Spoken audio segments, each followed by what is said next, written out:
This podcast is brought to you by JList.com. Well, whether you know this or not, JList.com probably has 500 or more Nendoroids on their website. They have tons of them. They have, including ones from new anime. They have Yang Wen Li from Legend of the Galactic Heroes. They even have Han Solo from the recent Star Wars movies, Darling and the Franxx Nendoroids, Nendoroids from Tokyo Ghoul Re, and so much more. So if you're a fan of cute anime figures and you want to have some really cute-looking, well-made Nendoroids for your desk at work or maybe for home, head over to JList.com and check that out. This podcast is also brought to you by the Otaku Box. This podcast supports the Otaku Box as the only anime loot crate that lets you vote on what anime you'll get inside your box. And with exclusive items and artwork as well, this is one of the most unique anime loot crates you'll find. Check it out at theotakubox.com and use the promo code AAA by clicking the I have a coupon button at checkout to get 10% off your order. This way, they'll know that we sent you. Again, that's the promo code AAA at theotakubox.com.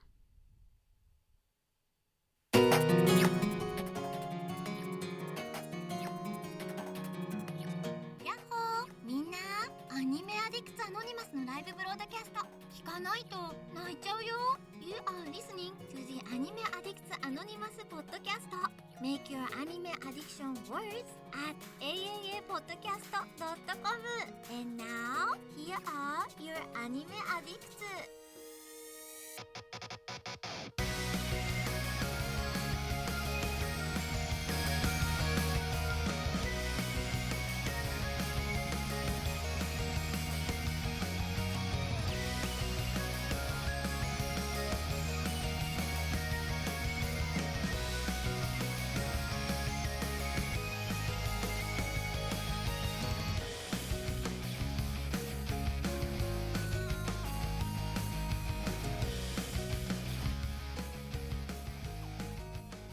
Hello, everybody, and welcome to the 429th episode of the Anime Addicts Anonymous podcast. I'm your host, Mitsuki, broadcasting live from St. Petersburg, Florida, where it is swelteringly hot in this summer heat wave that we're having. And, of course, also suffering from massive amounts of heat, we have my boy Enzo, who's probably sitting in his underwear or something, just trying to survive from Brooklyn. I have underwear and a fan just blasting at me because... Damn. That's how it's so hot. That's how we like you in your underwear. I like that. Yeah. Well, happy to please. Happy, thank you. You know what? I'm happy that you're trying to please.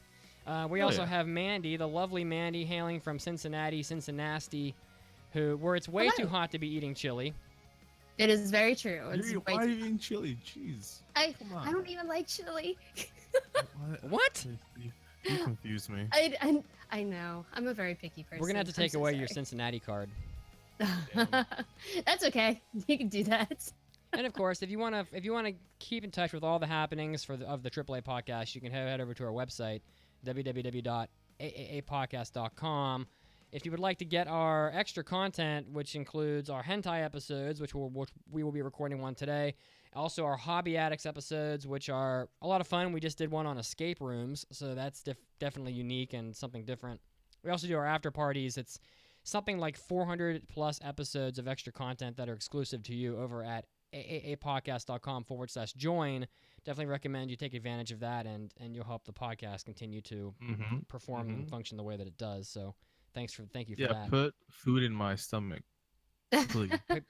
Put pizza in Enzo's belly and ramen in his hands. Please put coffee in my mouth, please. Yes, please. I need it. I crave it. And I would like to take a bath in 5-hour energy. That would be good. Wow. Also, that's so much energy. I know, it's way too much.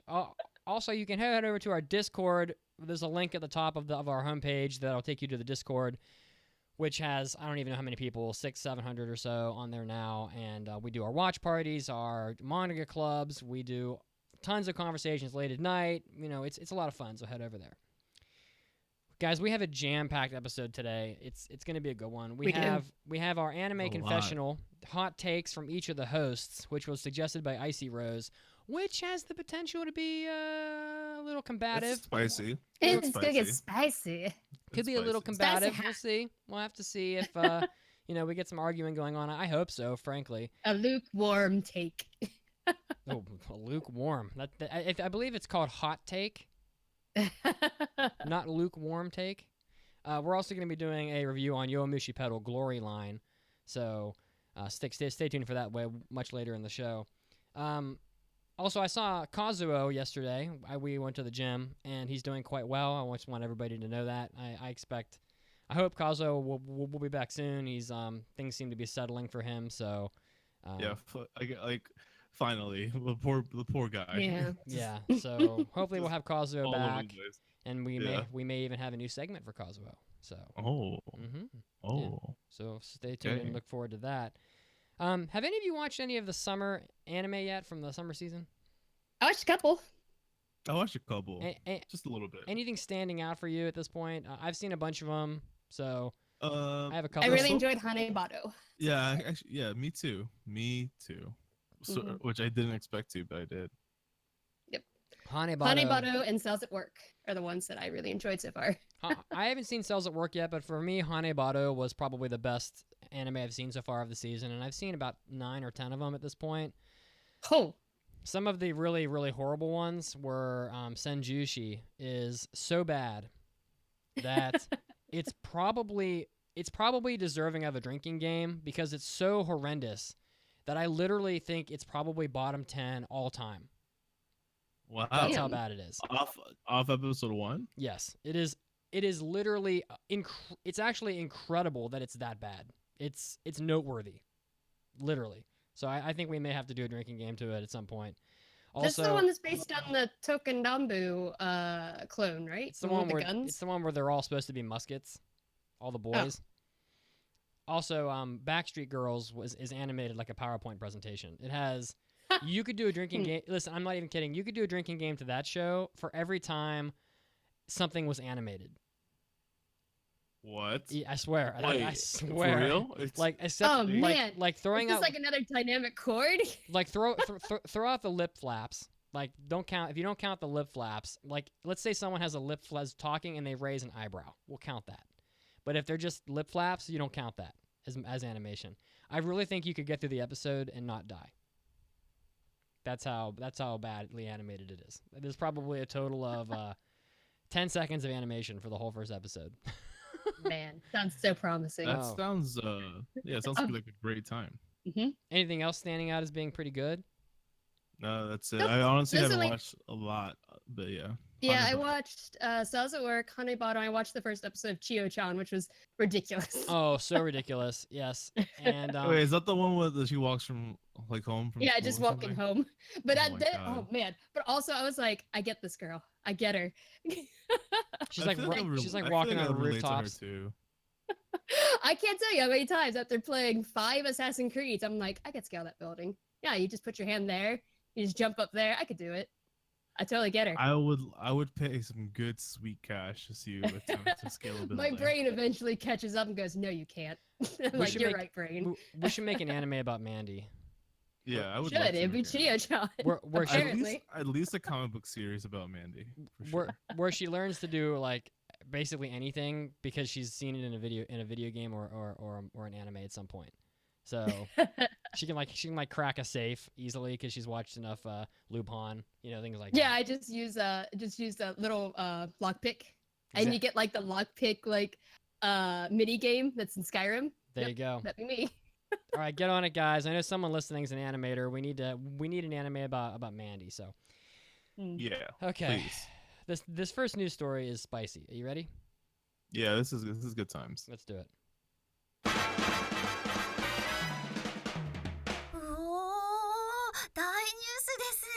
It's time for big news of the week.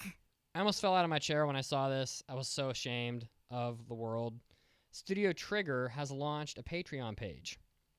They announced this at their Anime Expo event this past weekend. There was a lot of stuff going on because of Anime Expo. Anime Expo is kind of like the E3 for anime. Kind of. It's like, to me, it's always been like the big deal anime one.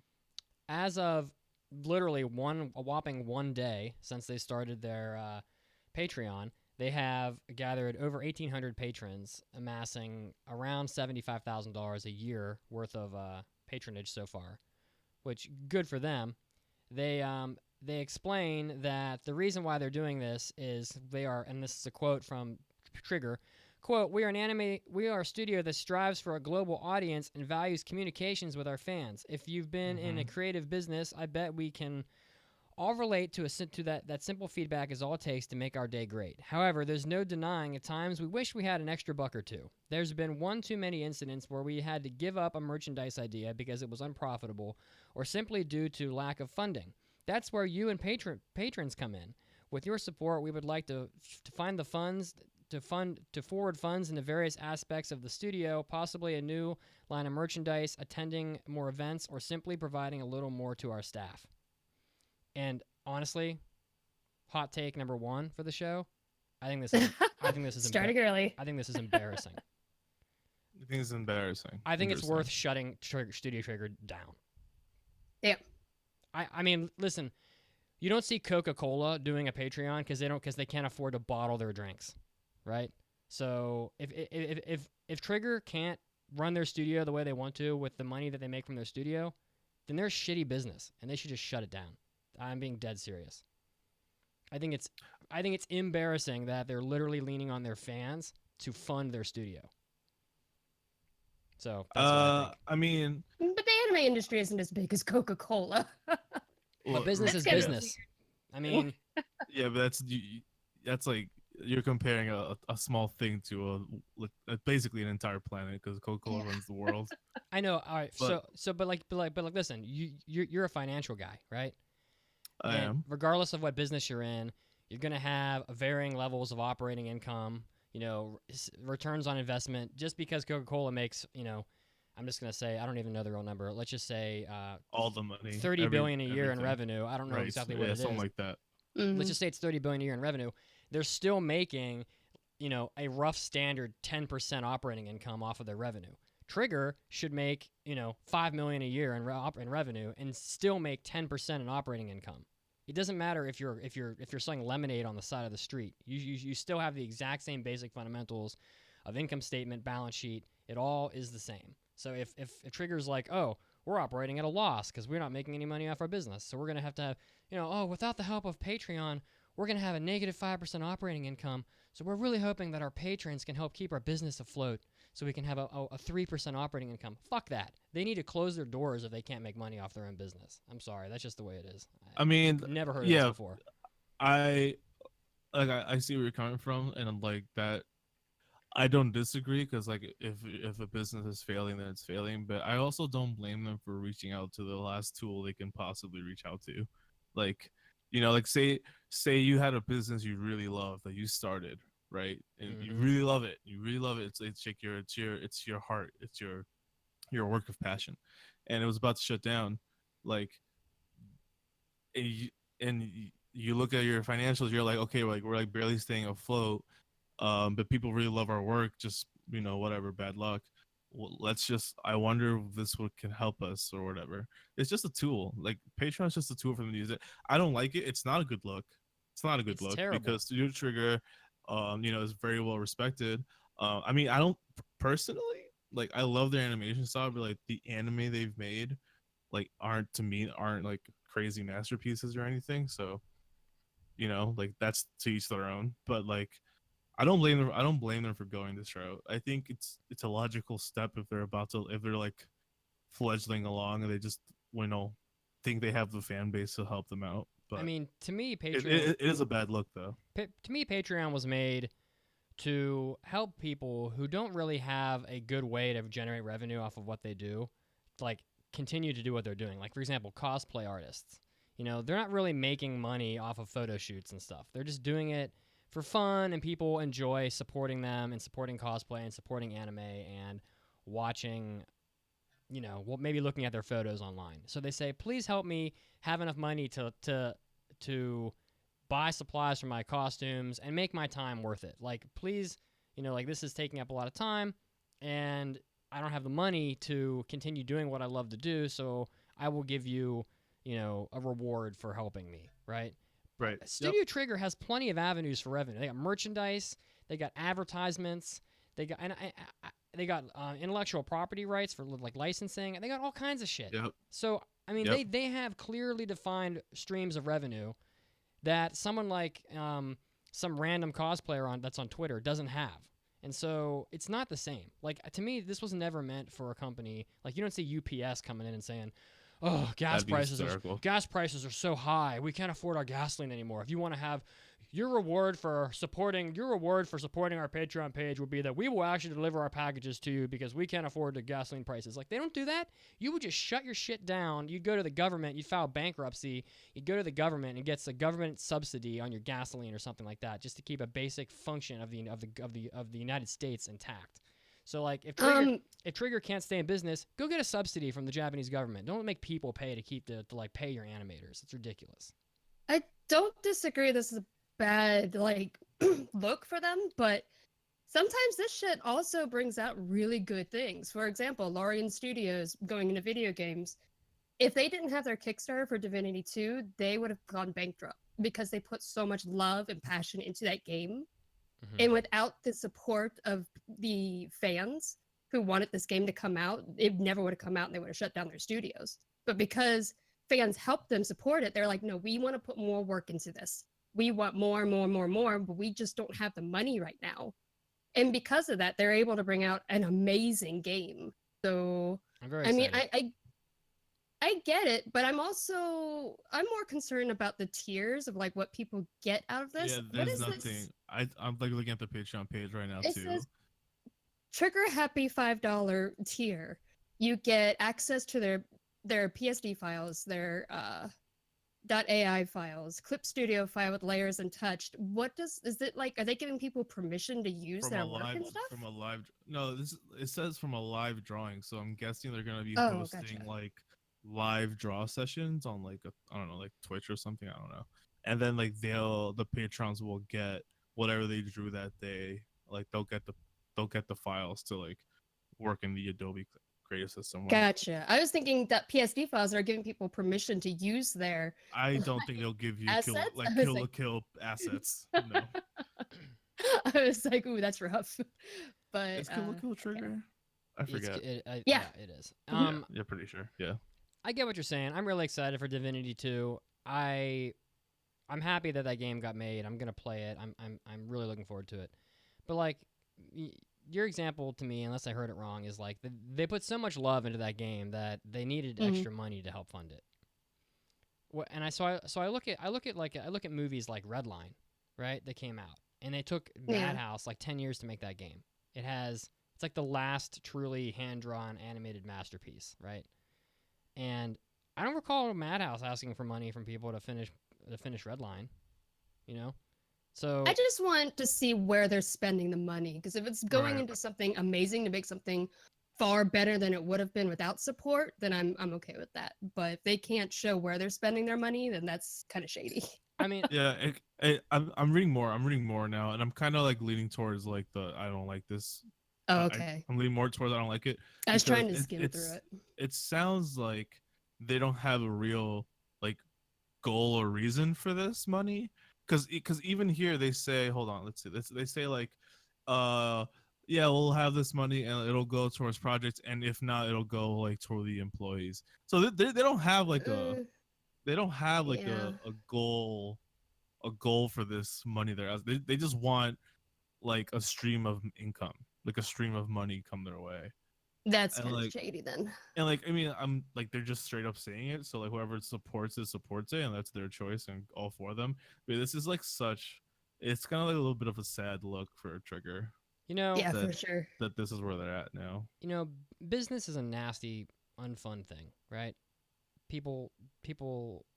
Some people listening may not like to hear things like that. You know, it's like, oh, business is a savage, cold, unemotional thing.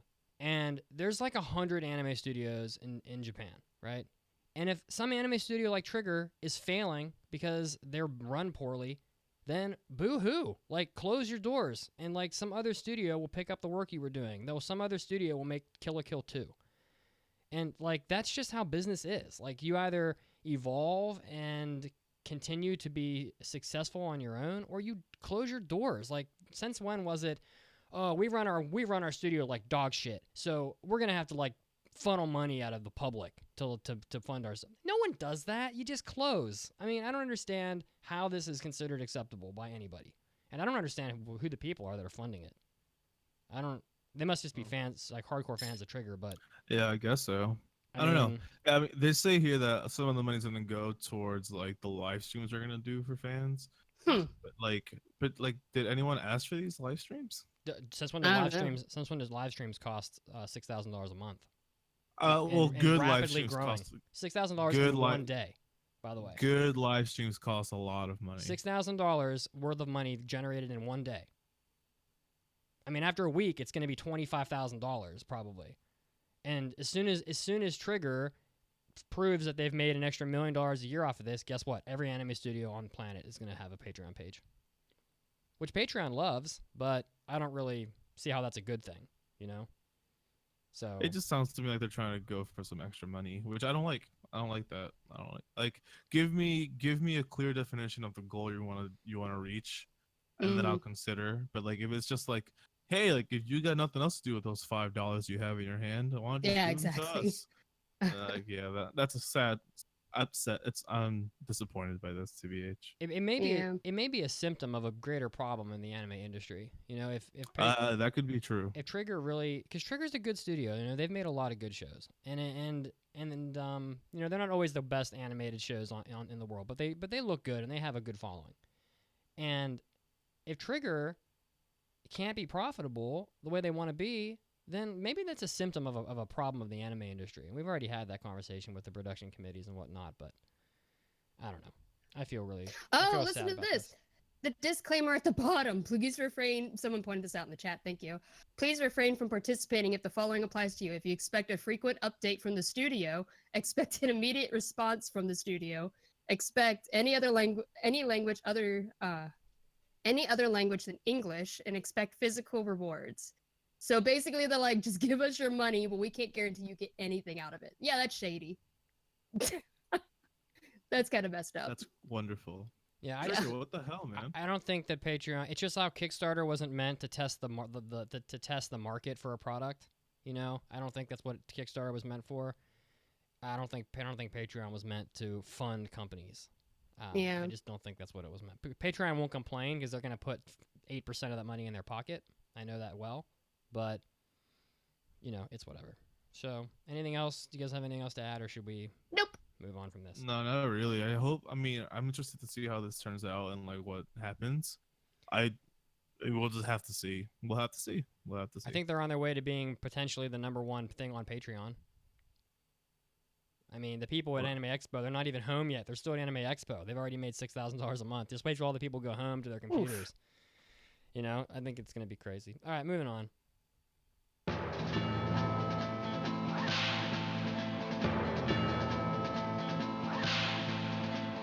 Howdy, partner. I seen you riding in on that dusty trail. Welcome to the good, the bad, and the moe. We got some more really good news stories here that'll brighten people's day. Well, we're going to bring you up, and then we're going to drop you again. For the good, Netflix has revealed the premiere dates for a bunch of movies. The second Godzilla anime film, Dragon Pilot, Kengan Ashura, Cannon Busters, and Castlevania Season 2. All these have dates now. Godzilla City on the Edge of Battle is coming out on July 18th, which is really soon. This is the second film in the Godzilla trilogy. It opened in Japan on May 18th and ranked number 8 at the box office in its opening weekend, so that's probably worth looking forward to. Kengan Ashura doesn't have a date exactly, but it says 2019. Dragon Pilot, which is a Gainax co-production, is coming out on September 21st. The Hiroshi Kobayashi, who directed Kiznaiver, is doing the directing at Studio Bones. Is that an anime already, or is this the movie for the anime? I'm not sure. Isn't this Hisonen no Masutan? Yeah, it is. That's the one that we passed. It's coming out on Netflix. Cannon Busters is coming out on March 1st, 2019. That's done by Manga Entertainment, Nada Holdings, and Anime Studio Satellite is doing the production. That's going to be 12 episodes. And also Castlevania Season 2 is coming out on October 26th. Oh, I like the first Castlevania, so that's cool. Yeah. For the bad, this is really tragic. Japan's having a terrible. tough time. Japan is having one of the worst natural disasters I've ever seen in my life. That's related exclusively to rainfall. 81 people dead so far, 50 missing, and the death count keeps rising. Like last night, it was only 30. Now it's 80. As heavy rains continue to just crash western and central Japan. The weather agency of Japan said that the rainfall in one area of Kochi Prefecture reached 26 centimeters, 10 inches, and 3 inches an hour at some periods. Can you imagine having 3 inches of rain in an hour? Oof. That's a lot. That is. I can't even put that to like imagery in my head. I don't even know what that would look like. Yeah, so they said it's 10.4 inches in 3 hours, which is actually more like 3.4 inches. They evacuated around 5 million people. Japan sent out 50,000 members of the self-defense force. Hiroshima Prefecture has been hit the hardest with landslides that have claimed 37 people's lives. 20 people died in Ehime Prefecture. 5 people were confirmed dead due to torrential rain, including people who were swept away in their cars. 10 people dead in Okayama Prefecture. In Kasaoka, Okayama Prefecture, 6 workers were buried when a landslide crashed into their factory early Saturday morning. Also in Okayama, a nursing home for the elderly was inundated with about 80 people temporarily stranded on the second floor. No. The photos are unfreaking real. If you want to see photos, go to the Japan Times. They are unreal. I don't know. Yeah, they keep popping up in my news. The videos too are insane. Terrifying. I mean, Like the videos of the cars driving in this rain or not even driving, just like in this like flood that they have is ridiculous. I mean, it looks like a tsunami, but it's just rain. I mean, it's just crazy. rain. I've never seen anything like it. I feel so bad for Japan. They also had a fairly large earthquake, just narrowly missed Tokyo, which is also not good. So it's just like the natural forces. The natural world is conspiring to wipe out our beloved Japan. Oh no! Please don't. I know, really. Yeah, that sounds scary. I don't want to think of that. For the Moe, Sega and Kotobukiya are collaborating to create the world's largest mecha model ever in Shinjuku Station. Wait, really? Yep. Oh shit. Shinjuku That's Station is the largest station in the world, the largest transportation hub in the world, with over 3 million people passing through it per day. And a new attraction, it went up on July 1st, which is Sega and Kotobukiya created a 1-to-1 scale plastic model of the Mecha from the PlayStation 4 game Border Break. Oh wow! The giant model is shown in individual pieces. So like when you get a model kit, Yeah, I'm looking at the pictures. it has like the hand, and they'll have like every piece is like affixed into plastic, and you got to kind of twist them and break That's them awesome. off. So like there's a picture of a guy looking at the hand is almost as big as he is, just the hand. Yeah. So it's pretty neat. Like they have every individual piece disassembled and strung. I wish I was in Shinjuku Station right now. I'd love to see this. That looks so cool. The gun, like one gun is like as big as a car. I mean, it's crazy. Those look really cool. Border Break is a multiplayer game that lets 10 people team up and fight against an opposing 10-player team on various maps, and you can customize your mechs, which are called Blast Runners. I like that name. In both appearance and weaponry, and that game comes out on August 2nd. So they're just doing a huge promo for it, but it looks pretty cool. Mm-hmm. So we went from happy to sad, back to happy, which is kind of How crazy do you guys think they're gonna make that mech in Shinjuku Station? Because that's like where are they gonna put it? Outside? It looks giant, dude. That mech. They're looks gonna huge. put a giant mech outside of Shinjuku Station. That's gonna be intense. Are they gonna build it and put it outside the station? Well, isn't that what you said? They're gonna have a large. They're gonna build a large mecha model. I don't know if they're gonna build it. They definitely just have like the pieces for like. Yeah, it looks like there's little trays of Gundam pieces. Yeah, when you open up a model kit, it has like 50 trays of pieces all like affixed in plastic.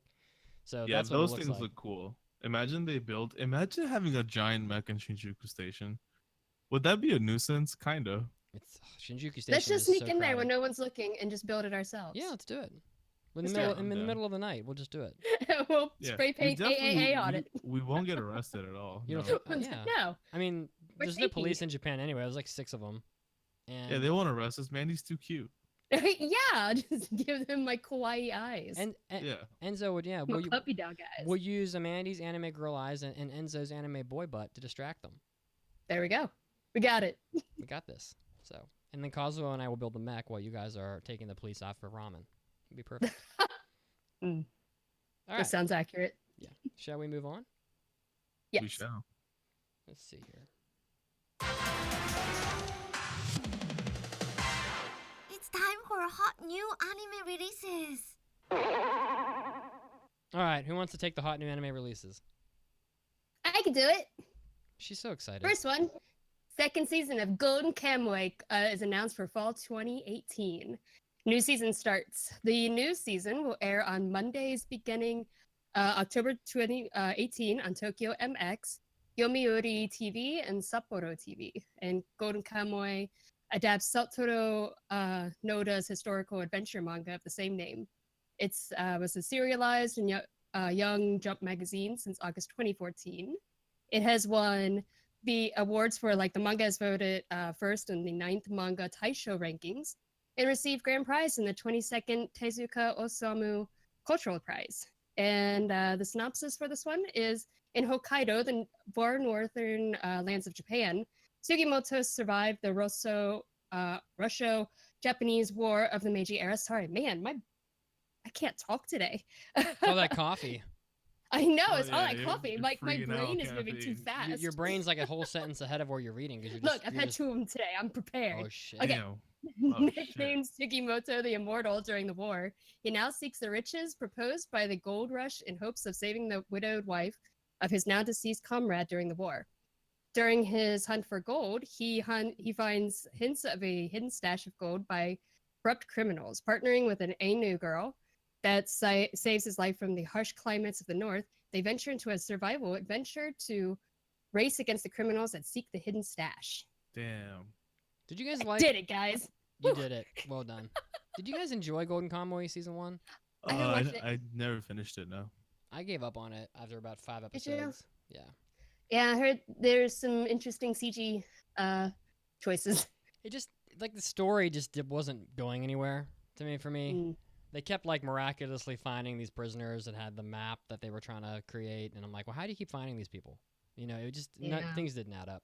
Anyway, also a certain Magical Index season 3 is coming out. So in October. That's interesting. Yeah, So- mean, I got this. The series will premiere in October on Tokyo MX and other channels. JC staff is doing the production. Nishi Kiori, the director of the first 2 seasons, is returning. Hiroyuki Yoshino is returning from a certain Magical Index, a miracle of Endymion film to supervise the series scripts. And Yuichi Tanaka is also returning from the first 2 seasons to do character designs. The cast members are Atsushi Abe as Toma Kamijo, Yuka Iguchi is Index, and Rina Sato is Mikoto Misaki, Her name's tough. and Nobuhiko Okamoto is Accelerator. You did it. Did it. I finished the first season of Return Magical Index. It's nice. I've never watched it. It's fine. Do you recognize Yeah. any of those voice actors or actresses? Atsushi Abe, and Nobuhiko Okamoto. I don't know the other 2 though.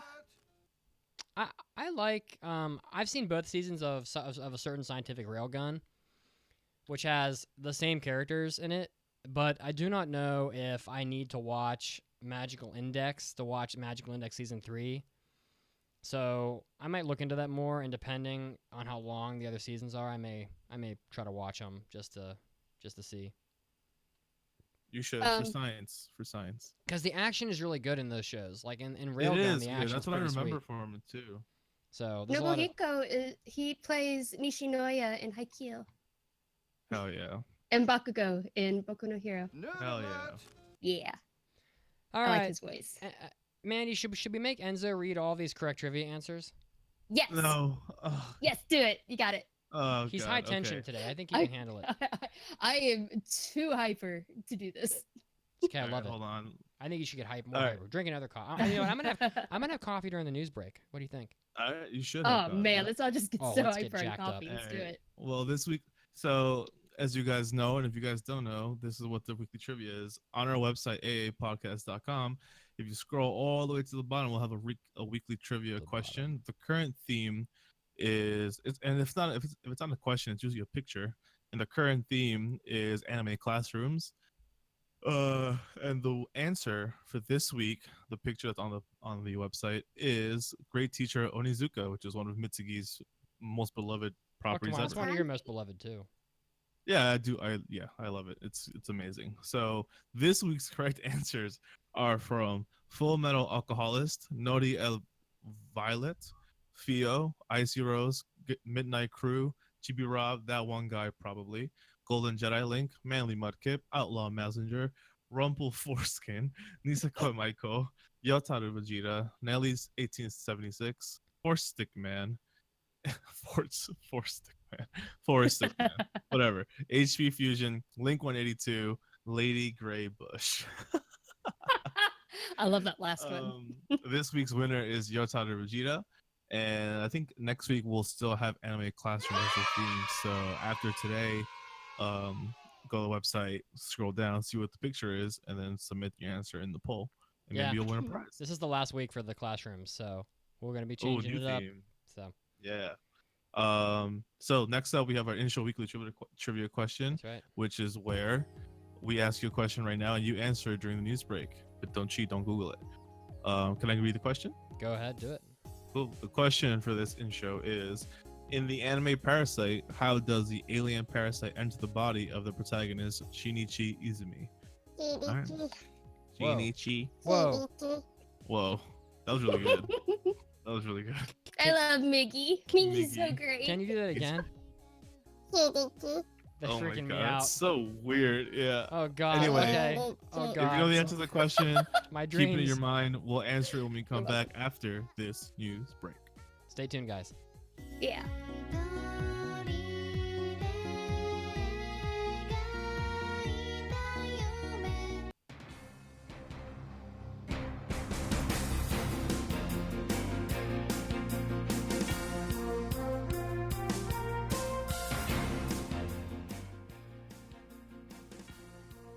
Hey everybody, it's Mitsugi, and once again, it's time for your anime news. Leading us off, we have something dark here.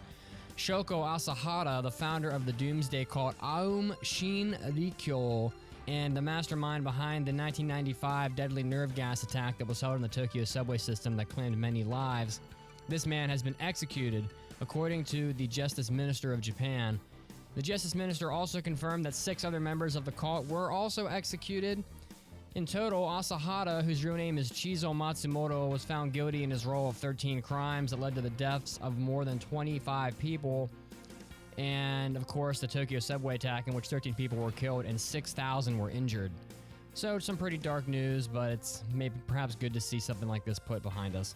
Next up, the city of Sapporo, Hokkaido has apologized to the manga creator of The Rose of Versailles, whose name is Ryoko Ikeda, after they used some artwork that was inspired by the Rose of Versailles in some monthly pamphlets that were sent out. In the June issue of the city of Sapporo's Koho Sapporo template included a 6-page piece on quote-unquote public manners that featured the characters from the Rose of Versailles.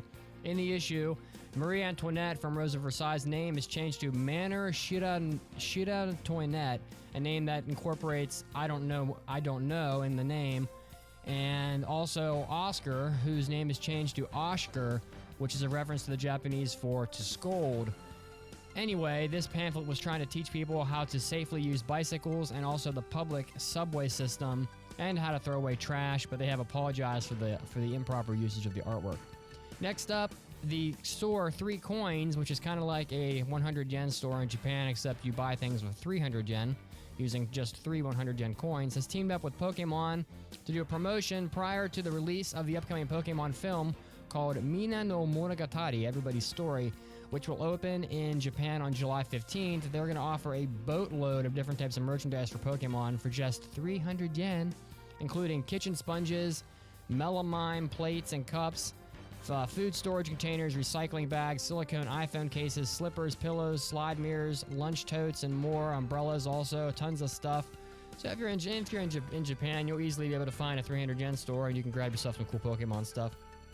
Rounding us out, well, Japan gave it their best shot in the World Cup and they took the semi-finalist team Belgium to the brink in that round of 16 game. However, Belgium did end up defeating Japan, but it did not quench out the fervor and the excitement of the Japanese fans that traveled to Russia to support the team as they held up a giant banner with the messages and the image of Captain Tsubasa on it. And I'm looking at the banner right here, and it spans probably 500 seats in the crowd. It is massive. The crowd fans from Japan also cleaned the entire soccer stadium, and the Japanese soccer team cleaned the locker room, just showing the good-naturedness of Japanese people. This was Mitsugi, and this was your anime news break. Now, of course, it's time to get back to the podcast.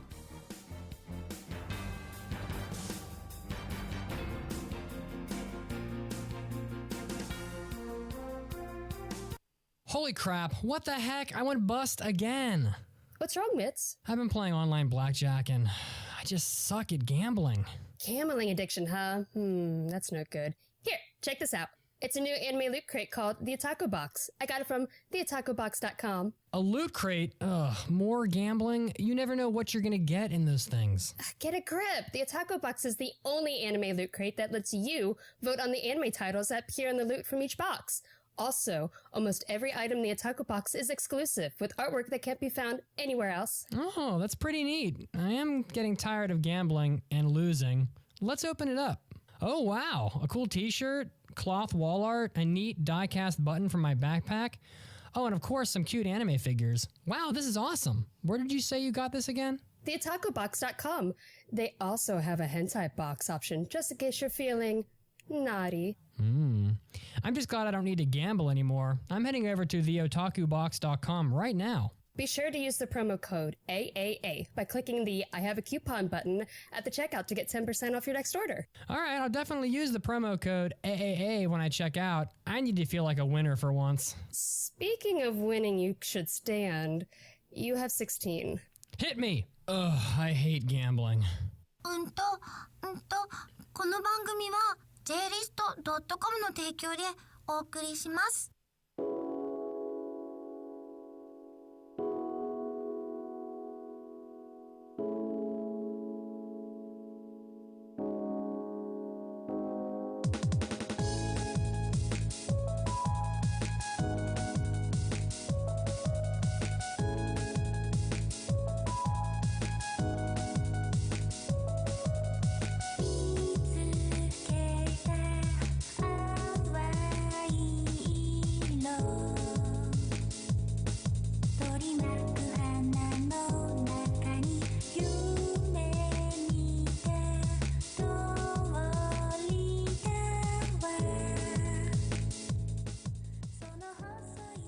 Alright guys, we're back to the 249th episode of the Anime Addicts Anonymous podcast. Thanks for hanging with us. Hello. Hello. Welcome back. I got my coffee. Hello. You Oh, had your nice. coffee? Oh, jeez. Am I gonna be the only one that's like relaxed? You're just gonna be like dead I'm to the in a- world. We're gonna be like I'm zooming in a very around. zen mood right now. We need some You- high tension. Yeah, Maddie's popping off, and you're about to pop off too. Oh, I'm popping off. So Oh, I am man. currently drinking coffee out of a Dragon Ball Z glass. Nice.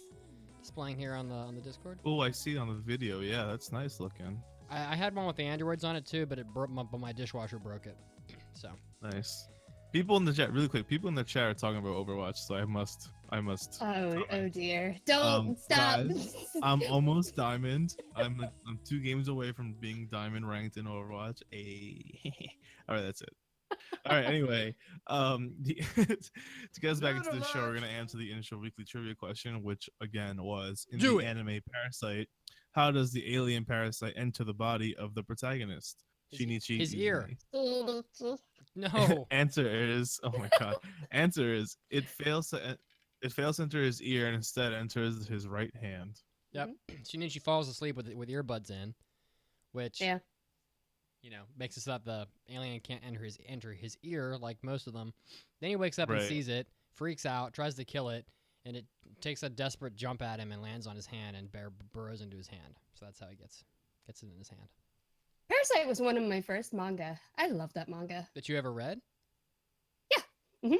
Oh, so you Long time haven't- ago. How old is the Parasite manga? Or how old is the manga Parasite? Early 90s.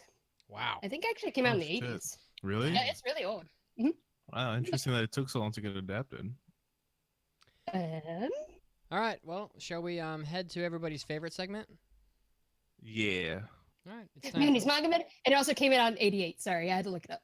Oh, Mandy's fired up. All right, here we go. Yeah, Right. Mandy's hyped today. I'm That's popping. all. Let's do this. And now, let's take a minute for the Manga Minute with Mandy. All right, popping off, girl. It's all you. Alrighty, this one won't take as long because we started it last week, and I already had this one planned. So this week, on Mandy's Manga Minute, where I tell you about a manga that you may or may not have heard of before, and hopefully help you find something new to read. This one we're doing Yakusoku no Neverland, or also known as The Promised Neverland. And the synopsis is, at a Gracefield house, life couldn't be better for the orphans. Though they have no parents, together with the other kids and a kind mama who cares for them, they form one big happy family. No child is ever overlooked, especially since they are all adopted by the age of 12. Their daily lives involve rigorous tests, and afterwards they are allowed to play outside. There's only one rule they must obey: do not leave the orphanage.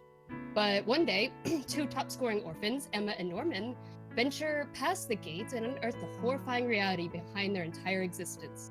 They are all livestock, and their orphanage is a farm to cultivate food for a mysterious race of demons. With only a few months left to pull off an escape plan, the children must somehow change their predetermined fate. And this is a Shonen Jump manga written by Shirai Kao and illustrated by Demizu Posuka. The manga was released in both English and Japanese in 2016, and I thought that was interesting because it actually came out at the same time.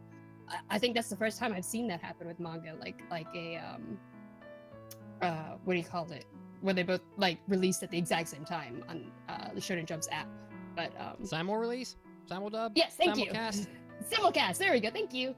I got it. And it's still ongoing with 9 total volumes out so far. I have currently only read volume 1. I actually just read it this week, and I can easily say that aside from Death Note, because Death Note was pretty dark, this is probably the darkest Shonen Jump manga I've read so far. The first volume has been very fast paced. It has a nice balance between dark and lighthearted moments because all of the Shonen Jump mangas that I've read, they have a lot of like those comedy bits. But this one, it knows when to do the comedy and when not to, at least so far from what I've read of the first volume. The kids work together against a very nasty threat, so the stakes are very high because they can die. There's a very real threat of death around them, and so yeah, with their lives on the line and suspicion surrounding them, I thought it was very exciting. And I mean, I plan to continue it, and we'll see. And there is an anime coming out, which is what we talked about last week. Which when did we say that was coming out? I don't remember now. I think fall. This year? Yeah. No, Oh, okay. I should probably look that up. I'll check that while we're doing the next topic. Okay. Alrighty. The synopsis of So, yeah. that kind of sounds a little bit like a Why Do You Know Seraph? A little. In which A bit, yeah, I can definitely see that. at least in the beginning, where the kids are all like being kept by the vampires as basically food. Yes. You Yeah, know, or it's to be very... like to be blood farms, basically. Yeah, of course, kinda Why Do You Know like that. Seraph jumps the shark and flies off the rails after that, but Yeah, I mean, I've only finished volume 1, so I can't really say for the rest of the series, but it is very popular. A lot of people are telling me they should just continue it. So, yeah, if that sounds interesting to you, check it out. in my normal fashion, I failed to move our category thing down the live stream for about the first 3 things, but now I'm back on track. So, so there. Live with it. Okay. I'm living. Anime hot takes. I tried really hard to be Go. super antagonistic, and deleted a couple. After some minor censorship. After some, yeah. I mean, yeah.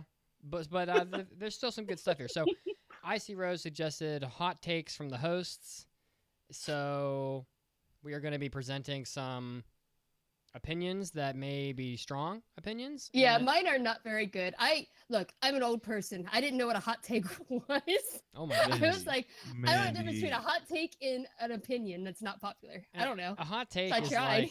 like a very extreme opinion that hasn't been said a whole lot. Is kind of how I would put it.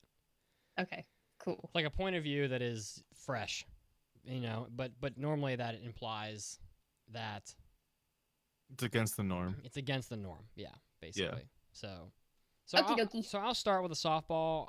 I will say Cowboy Bebop is not nearly as good as you remember it being.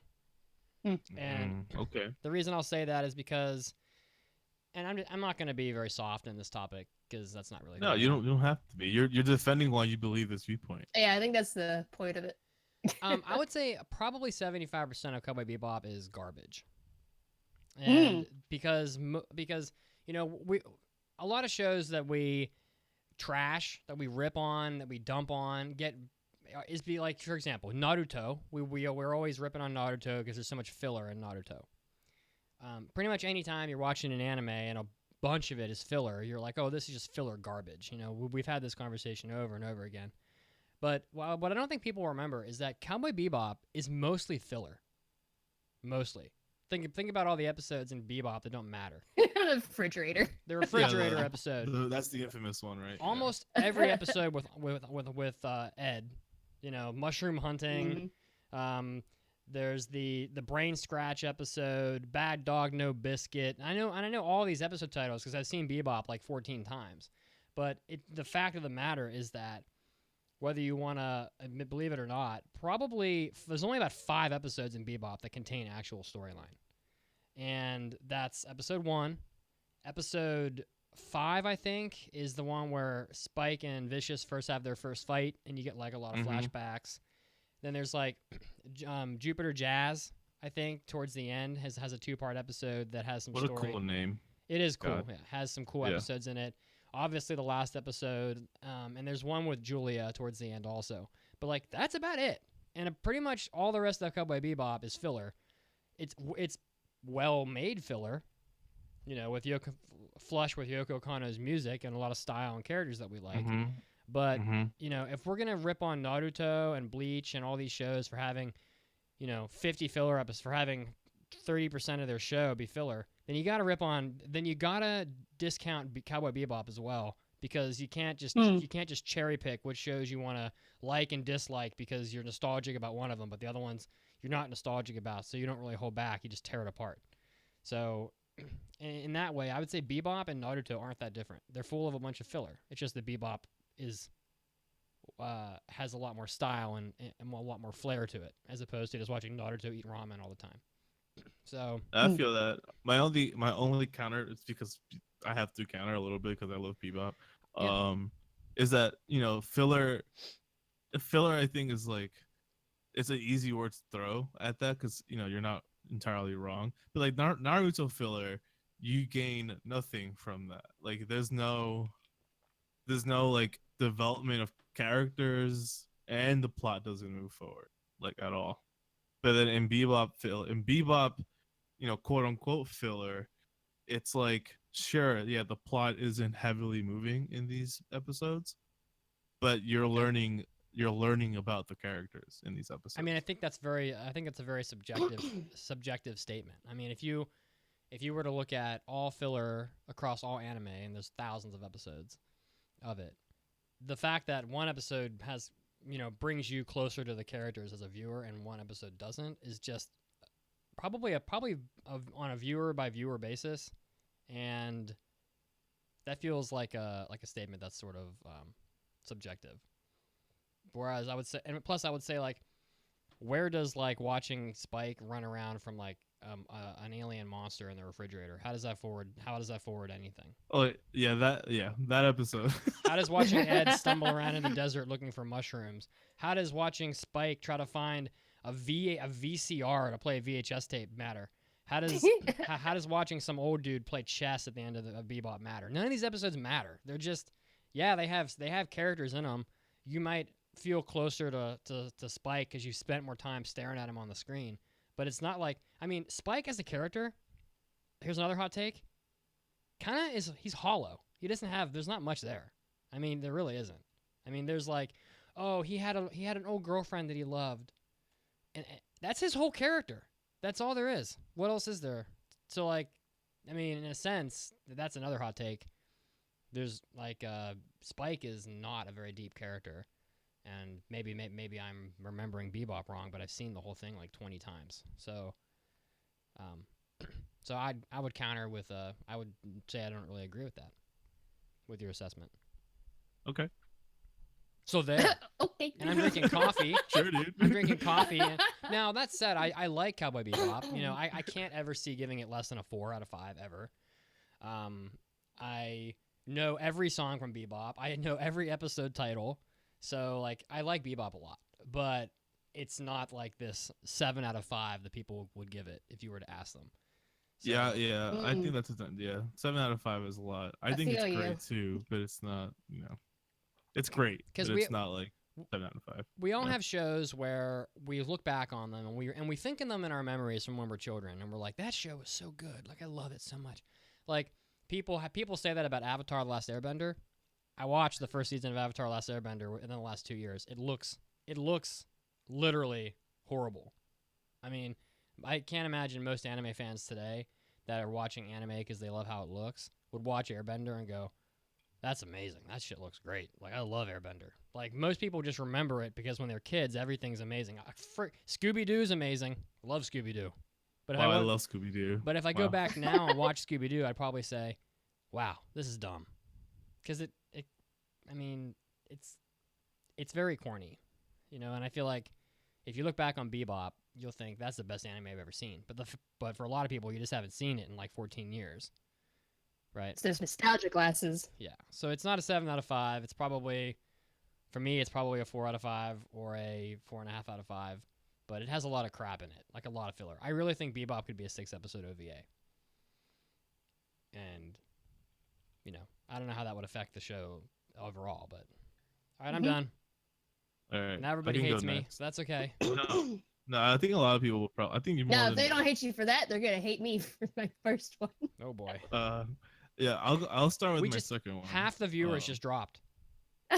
Just kidding. Did they really? No, that's not true. I'm just kidding. No. But they're Yeah, so my next one, I've mentioned this one before, because the last scene of this anime comes up a lot, and I do agree that the last scene of this anime is fantastic and it's amazing and it's animated super well and the song selection is a masterpiece. But Your Lie in April is, to me, extremely overrated. I support this. It is such an overrated anime. Oh my god! It is super overrated. My dreams are my whole life is lies. Because like I'm crushed inside. Because and it's unfortunate because the premise is great. It's great. Like, it's a good story.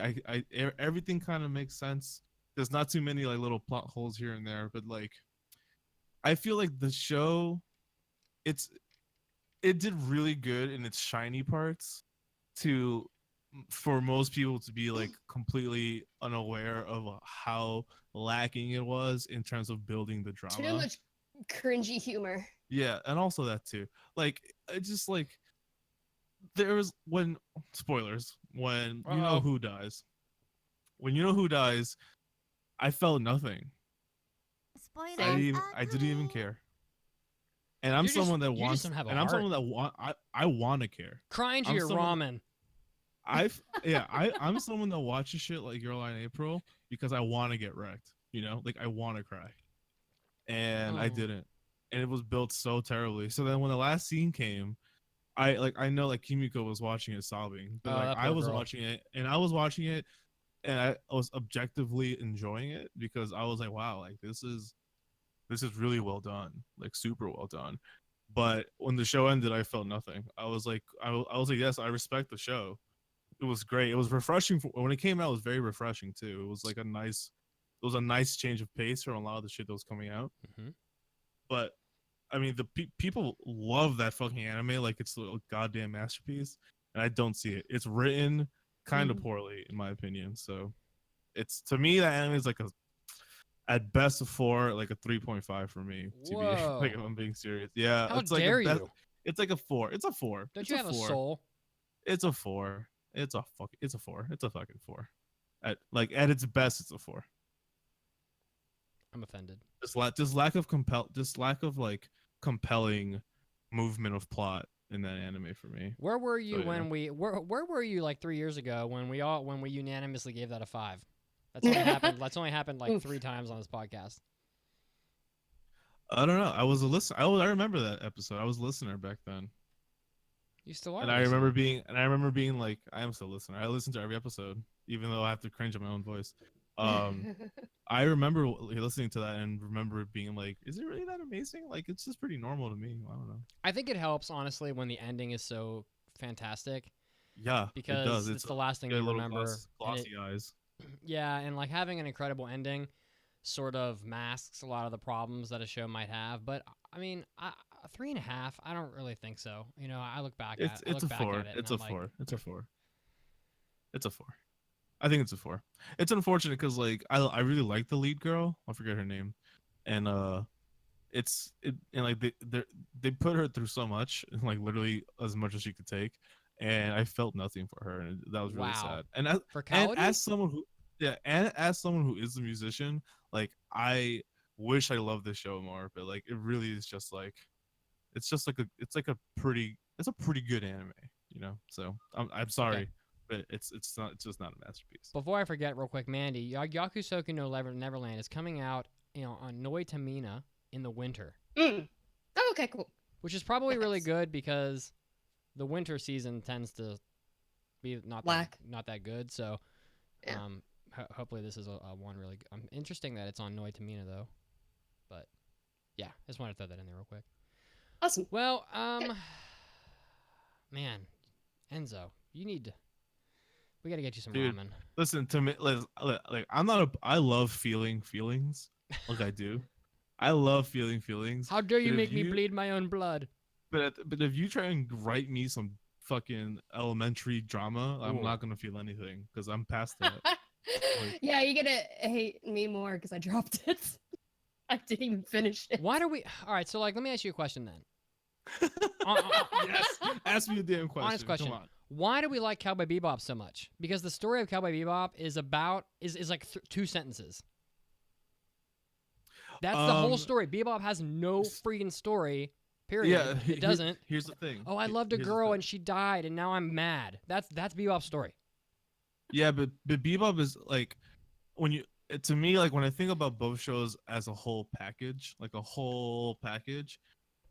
I think Bebop is just better put together in writing and aesthetics than Your Line April. Yes, it's animated well, but it just looks like cute shit. I mean, And then the writing isn't solid to me, well, and I didn't feel anything. all right. The last I mean, scene though is fantastic. It's better than anything in Bebop in my opinion. But then mean, like the Bebop as a whole package was just like very well put together in my opinion. And I don't know, but this is also me being biased because I love Bebop. well, So, I don't know. and I love Yeah. Bebop too. But I may not sound like I do, but I do. I mean, I would I would know, challenge yeah, any and I know you do, listeners. Listen, I'll tell you right now, I would challenge any listener listening right now to a Cowboy Bebop trivia, and you will lose. Wow. But Bebop doesn't have superb writing. He just doesn't. I don't know. It's just because like there are less episodes with plot doesn't take away from the quality of the dialogue. Like the dialogue in Bebop, I think is really interesting. Listen, Your Line April dialogue is just like cute high school romance with a shit fucking twist. And all right, so the dialogue in Bebop, I'm too old to really remember a specific. I stuff honestly like that. can't remember it word for word either. But But- I remember being like, oh wow. But to my knowledge, I think they spend more time watching Spike mope on the ship than they do on storyline. Yeah, but sometimes but the fact that like that is portrayed super well, that sometimes there's no dialogue and you still feel an entire full vibe is a very nuanced execution of a feeling. Your Line April has no like nuance aside from like showing you and telling you, hey, this is sad, and then the last scene is perfect, but that's it, you know. The ending of Cowboy Bebop is very good. I love the ending of Cowboy Bebop as well. Speaking of Bebop, Mandy has a hot take. Yeah, man, hit us with Oh, this one. no! Because a lot of Everyone's people, gonna hate a me. lot of people talk about People this have shit hated all me the for fucking 7 time. years. So don't worry. No. I will just shield hate you me. from you. Shield me from me? Yeah, I will be. Oh, okay. They will. I'm like Kagami. I will be so hated that they won't forget you even. They will forget to even hate you because they're too busy with me. Okay.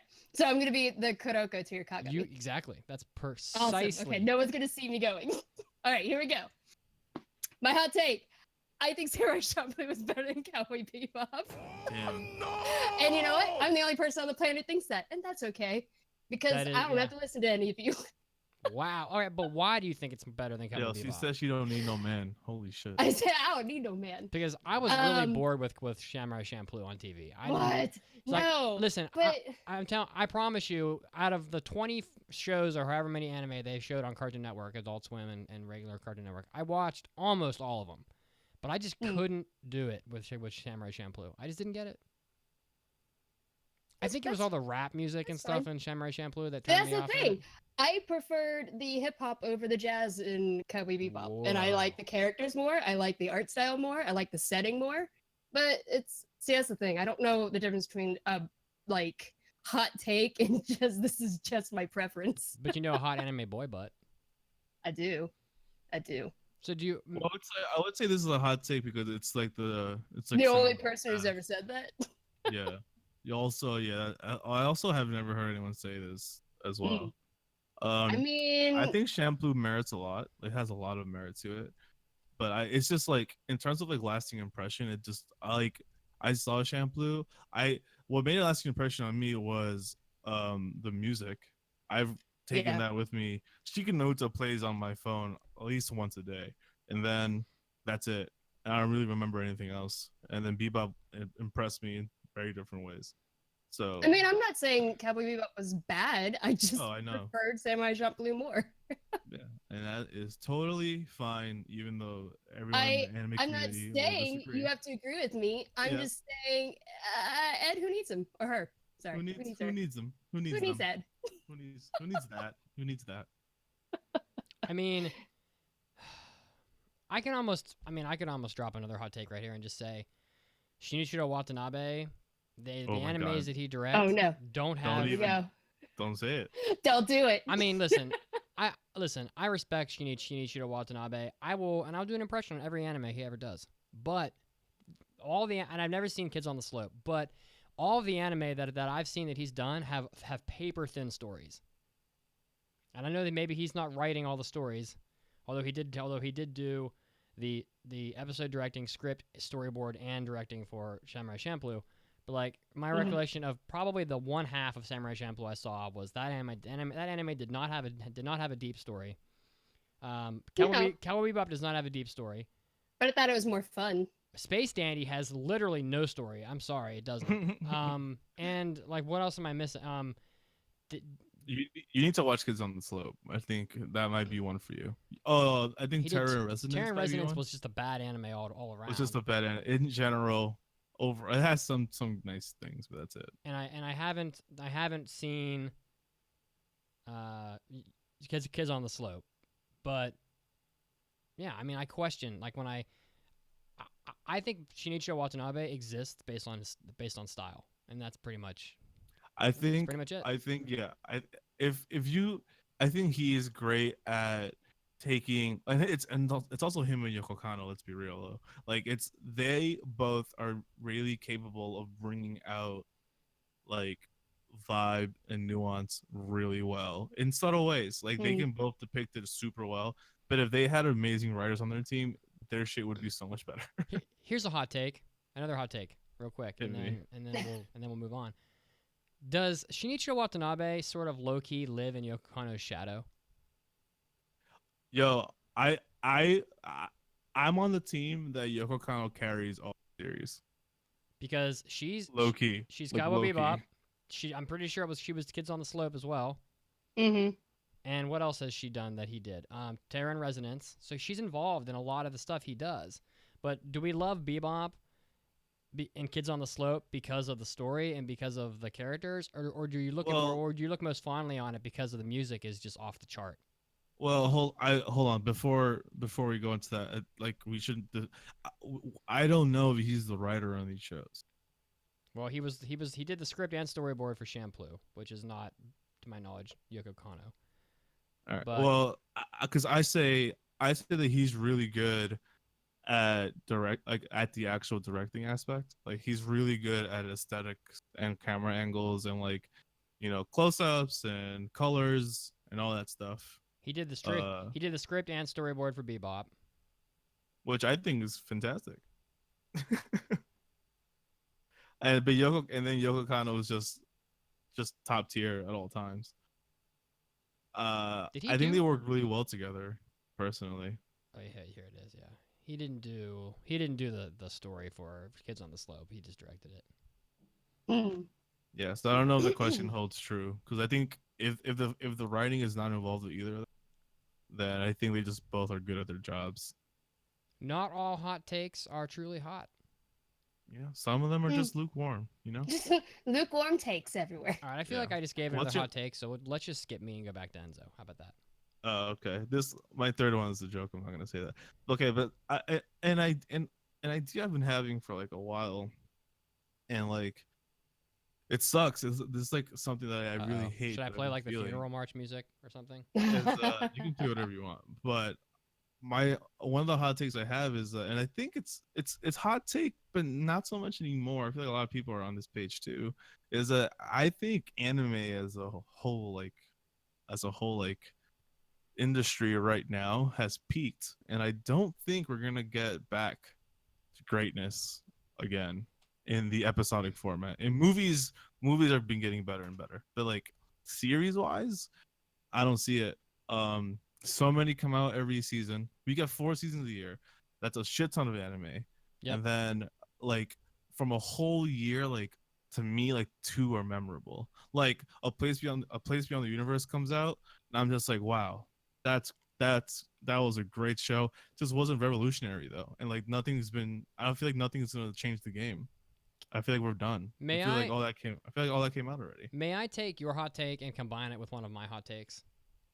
Oh yeah, because I think I know which one. Oh yeah, I see. I think that the volume of anime that's released each season should be reduced by half, and I think that half of the anime studios should close and be consolidated with other studios. And there's a very good That reason. ain't a hot take. That's just truth. That is honestly, nothing is. It's fun to think it's truth, but people will fight me to the death sometimes for that Will statement. they? Oh. But like, well, yeah. I mean, if I say to somebody, okay, you're getting 50 anime a season, now you're only getting 15 or something. People will literally flip out, right? So, but like, here's the thing: the reason why Enzo, I feel like one of the reasons why you would make a statement like anime's past its prime or whatever. I think anime is dying. Is because you got 50. Let's just say you got 10 quality directors in anime, and then you got a bunch that are super mediocre, like anybody could do it, right?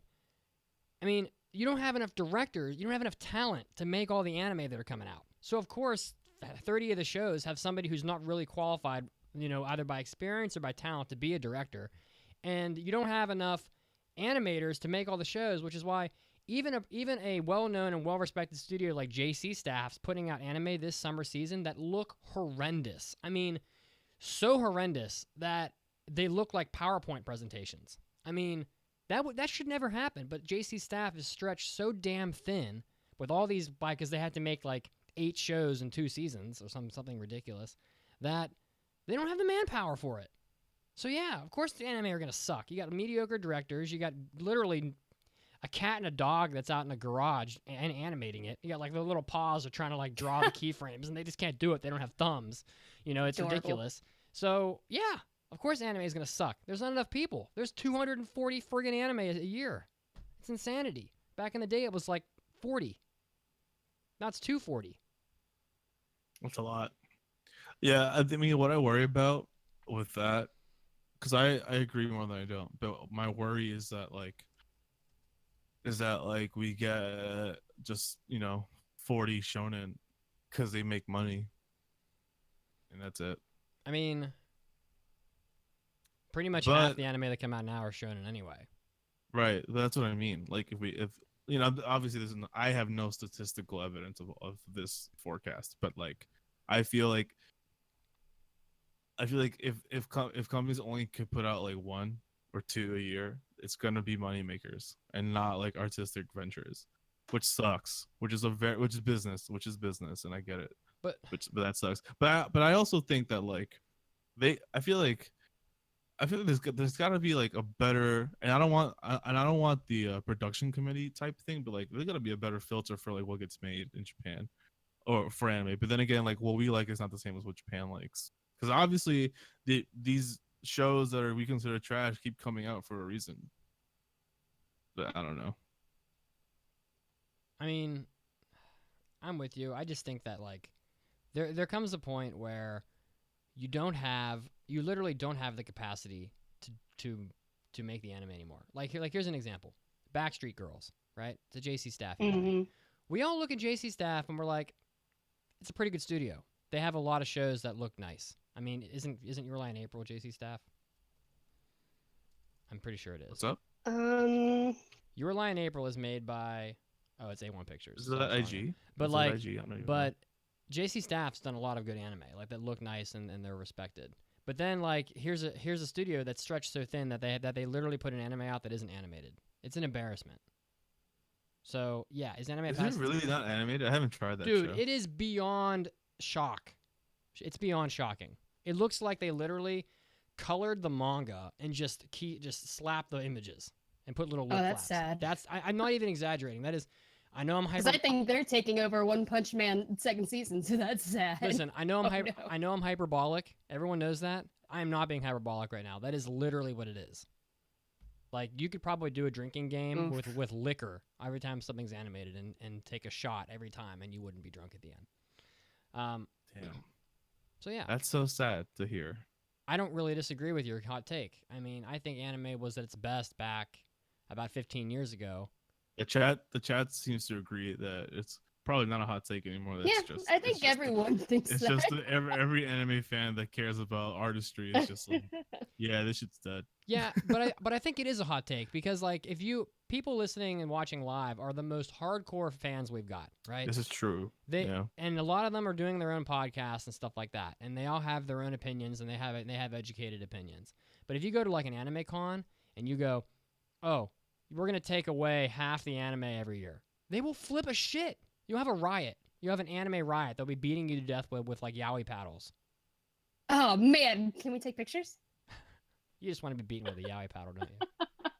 I just want to know what that looks like. I mean, I really think people would be pissed off.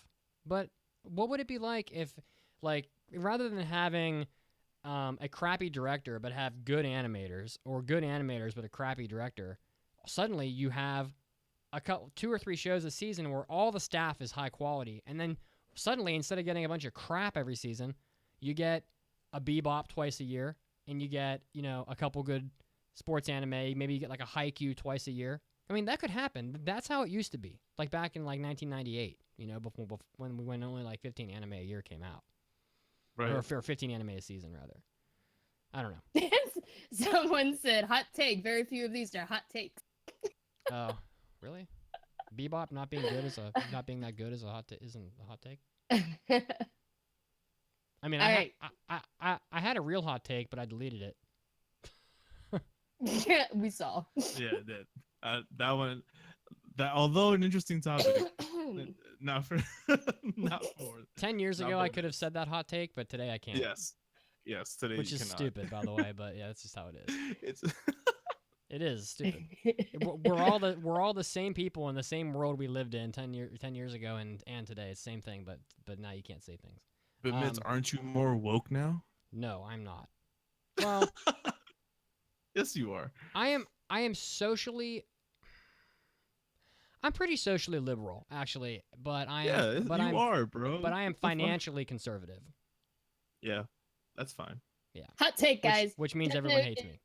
Super overrated, along with all other Shonen Jump series. What Holy is- shit? What is Death Note and all other Shonen Jump series. all except for the other? sports ones. All other? Yes. I have never cared about any of them. Whoa, you just discounted the entire Shonen Including- Jump catalog? Yo, Yeah. Mandy. Including Dragon Ball Z. Never given a shit about it. Was Yu Yu Hakusho in Shonen Jump? I have no idea, Ooh. but that's a So, yeah. lot. That's like everything. List of Mhm. Shonen Jump and Shonen Jump manga. Yeah, I'm looking at this too. Sorry, I had to bring us back because we were getting You're off right. track. Let's see here. So I thought I'd shock y'all. That is kind of shocking. Naruto, My Hero Acca, One Piece, Hunter x Hunter, Dragon Ball Z, Seven Deadly Sins, One Punch Man, There's a lot Death of these. Note, Tokyo One Ghoul, Punch Fairy Man Tail. isn't Shonen Jump. Oh, it's on this I don't list. think so. That could be wrong. I know it's a shonen, but I don't think it was in Shonen Manny, Jump. there's like Oh, a maybe- am I thousand of just- these. Yeah, the best Shonen Jump anime of all time, and this anime underground website. Mm. Well, Whatever. Yu Yu Hakusho, Food Wars. So, oh yeah, actually, I don't know. These are all. I mean, a lot of Shonen these I Jump. don't even know. You know, I'm looking through I'm looking through a list here. I'm talking about not shonen, just shonen. I know. I Jump know. I series. know what you're talking about. This website. mean, doesn't know what you're talking You don't think Hunter x Hunter is good? I gave up on it. Oh wow. Well, I guess that means you didn't Look. think it was good. How about JoJo's Bizarre Adventure Part 6? Oh, dude, I do love JoJo, but I haven't read part 6. Neither have I. So that okay. What about Bobo Bobo Bobo Bobo Bobo? Yeah, what I've about never read Bubba that. With the Bubba nose Bubba? hairs. Bubba? I've never read Bobo Bobo. Bobo. Sorry. But I'm talking about What about I've Gintama? never cared about Bleach. I've never cared about Gintama. I've never cared about One Piece or Dragon Ball Z or the Titans. I've never cared about any of them. The only ones, and especially Death Note, I did not like Death Note at all. What The about only ones that I do like were the sports ones and Bakuman. I think that's it. what about Samurai Bunny? I've never seen Samurai Bunny. And I'm just messing with you now. Oh, okay. Sounds cute, but I don't know if It it's bad. sounds cute, but Yeah. Well, I'm I looking kind of know what you're trying to say because I also feel like Haikyuu's Shonen I also Jump. feel like a lot of shonen are very overhyped. Well, oh, man, Haikyuu- they're so overhyped. Haikyuu's on that list. But I said I like the sports ones. Well, you can't say you all Shonen Jump anime are overrated or whatever, and then say No, but that she the says it right there. She says I all did. shonen jump other Fine. excluding Good sports and lord, Bakuman. fine, fine. I give up. She says it's written right there. Woo! It's written right there. But you know, I see because I also feel like something like I think it was like a season, like two seasons, like the first season of My Hero or the second season of My Hero, where I was like I didn't understand the hype. I think it was the first season where I was just like, yeah, this is good, and that's where I was at. Season 2, got way better for me, and then the season 3 has been also pretty lit. But I Yeah. don't know. I'm not a fan of My Hero Academia, and that's when I started giving up on all Shonen Jump. I was like, I can't do it. I don't like. I like the ones that I like the sports ones, but the oh man, the like battle ones just get so samey. They all feel exactly the same to me. They all follow They this are the same. trope, and I just can't stand it. I mean, they kind of are the same, you know. I yeah, mean, you're not. I Yeah. mean, you're not wrong. I mean, but I mean, You're not wrong. also, well, I guess I can't. I think Black Clover is like the last straw Oh, for a lot God. of people. Yeah. that is some. You know what I terrible mean? shit. Like that's how, like you can't make an anime like that again, or at least the first couple episodes like that again with the CG chains and voice acting. Like God. What about hot take number 3 that Enzo's got here? My hot take number Oh, 3 dear. is that Enzo's the best podcast host of all time. Not just this All time? podcast, but any podcast. Of all time. There's like a baby. million podcasters in the world. Me and my less than a Wow. year career, baby. I just can't. I can't wait to How be. sweet. I just can't wait to be sitting in Aladdin with Enzo, and I'm just gonna. I know I'm just gonna put my arm around your shoulder. We're gonna have like we're gonna have a bromance time. It's gonna be good. Yeah, no, that's a joke. I'm definitely not the best. I'm still learning. I don't know if people know, but like I had never done anything podcasting before I started the podcasting here. The most I did was like college Same. radio, but it's never remotely the same. I just played music for 2 hours. You are passionate about music. Yeah, I love that shit. All right. Other hot takes you guys want to say? This is, I mean, some people, again, this is like my other one. Nowadays, I don't think it's the hottest take ever, but I'm with Cosmo on this one.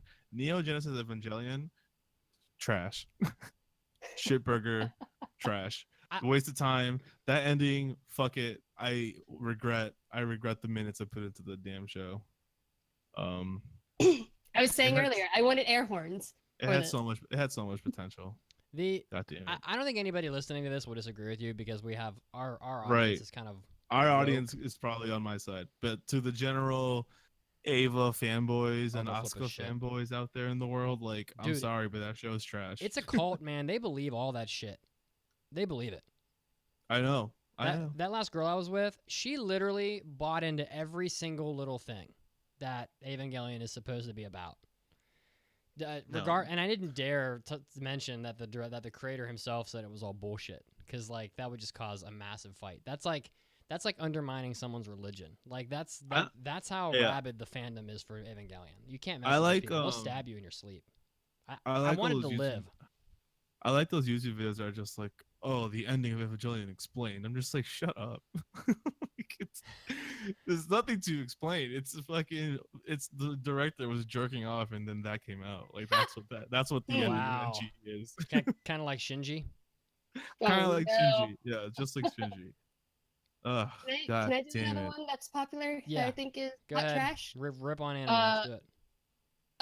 Junjo Romantica. It's terrible. Don't watch it. And that one is mostly pointed at the yaoi community. It's like a titan among the yaoi fans. They're like, this is the best. I'm like, no, don't start a romance with rape. It's awful. And What? tried to just play it off as just a trope of yaoi. No, how about we not make rape a trope in yaoi, please? Yeah, how about we make yaoi great again. everybody. Watch Dokisei. That one's better. But I'm not mad at you if you like it. It's cool. I still love you. She's mad as hell. It's not true. I don't care what everyone else likes. I would almost say that until Japan can figure out how to portray same-sex couples, they ought to just maybe stop for a while. I mean, it seems like there are some exceptions, like Yuri on Ice and stuff like that, where there's like a really good story and it's meaningful and things like that. But for every show like Yuri on Ice, there's like 5 shows that are about same-sex couples, like Citrus, where you're just like, holy shit, like we're taking massive steps backwards here. And you just described one where a relationship starts with rape. I mean, that's a great way to start a relationship. And laugh it off as a joke. So I mean, like I know people want representation and stuff like that for the same sex for the LGBT community in anime, but a lot of times Japan just doesn't execute on it the way that I think people want, and I don't know that it's as helpful as. It's like, how is it helpful when when an anime like Citrus comes out? Like you don't want that. Like that's not the representation you want. Definitely don't want that. I mean, and I feel like that's most. Think about it. Super Lovers. Junjo Romantica. I mean, there's a freaking boatload of shows where, especially when it's 2 girls, it always ends up trashy. Yeah, unfortunately.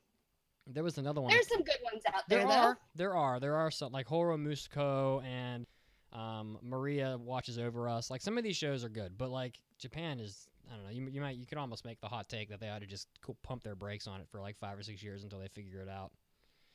But I don't know. Anything else, guys? We're running along. We're running long as usual. So, as usual, no, I went through mine. I don't really have many because the people I surround myself with are people that usually like either disagree slightly or agree with like what I consider my hot takes. But I'm sure they think that you're the best podcast host of all time. Wow, yeah, they really do. You're probably the best podcast host sitting in Brooklyn in his underwear right now. Ooh, I like that. I'll take that title. I'll take that title for sure. All right. How about taking the intro trivia question? Oh, okay. Yes, sir. Yes, sir. Okay, our second intro trivia question that you can answer while we go on our second news break is, what is the name of the 3 key schools that compete in the Inter-High Road Race in Yowamushi Pedal? Yep, the answer after the break. And we'll have a review on Yowamushi Pedal when we get back as well, so stay tuned, and I love you. I love you more. I love you also.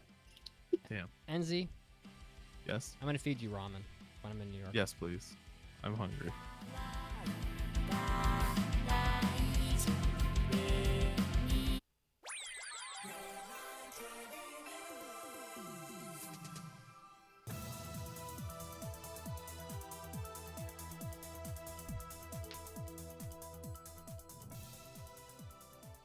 Hey, all you anime fans, it's me, Tsugi, and once again, it's time for your anime news break. Leading us off, well, we all remember the anime Tokyo Magnitude 8.0, which featured an 8.0 earthquake striking the heart of Tokyo and causing much destruction. However, this has sort of happened in real life now. An earthquake with a magnitude of 6.0 has hit eastern Japan, including Tokyo. Not a direct hit, but pretty close. No tsunami warning was issued, so that's good. The Narita Airport in Chiba was temporarily closed on 2 runways, and it was confirmed that the Japan Atomic Power Company, which has nuclear power plants in that area, had no abnormalities due to the earthquake. So it seems like Japan got kind of lucky with this earthquake not causing much damage, but just a reminder that these natural disasters do exist and are very real. Next up, we have some cute news. Uma Musume Pretty Derby, which is an anime that recently came out, is inspired by real world racehorses, and of course the staff wants to give back to some of the organizations that support horses in Japan. Partial profits from home video sales of the 4 volumes of Pretty Derby anime will go to the Japan Association for International Racing and Stud Book, or JARS, and also the Horse Community's Thanks Horse Project. JARS' mission statement is to spread information about horse racing domestically and abroad, and also studying methods to improve husbandry, as well as the registration and maintaining of racehorse records. So it looks like it's nice that anime is giving back to the community. I'd like to see that. Next up, Strike Witches. The staff of the Strike Witches anime has announced that another anime called Idol Witches, which is a temporary title, is going to be coming out in 2021, which is way in the future. The anime centers around a unique group of witches that don't fight, but instead, the group sing and perform music to protect the smiles of those who have been driven out of their homes by the Neiroi, which I don't know what that is, but maybe that's from the original Strike Witches. Looks like it's inspired by Strike Witches for sure, so if you're a fan of Strike Witches and anime, and idol anime both, you're going to be in heaven with this one. And rounding us out, 2 students were arrested for damaging Loveline Sunshine manhole covers. In Japan, they tend to color and make unique designs on manhole covers, usually city-specific. The new Mazu City Police announced that they arrested a 16-year-old and a 17-year-old student who were going around damaging the Love Live Sunshine manhole covers. Earlier this year, the city launched a crowdfunding campaign to install 9 manhole covers that were featuring the faces of the idols from Love Live Sunshine, and New Mazu City is one of the anime's real-world settings and has routinely collaborated with the show to increase tourism efforts. But apparently not everybody likes Love Live and would like to destroy said manhole covers. This is me, Tsugi, and this was your anime news break. Now, time to get back to the podcast.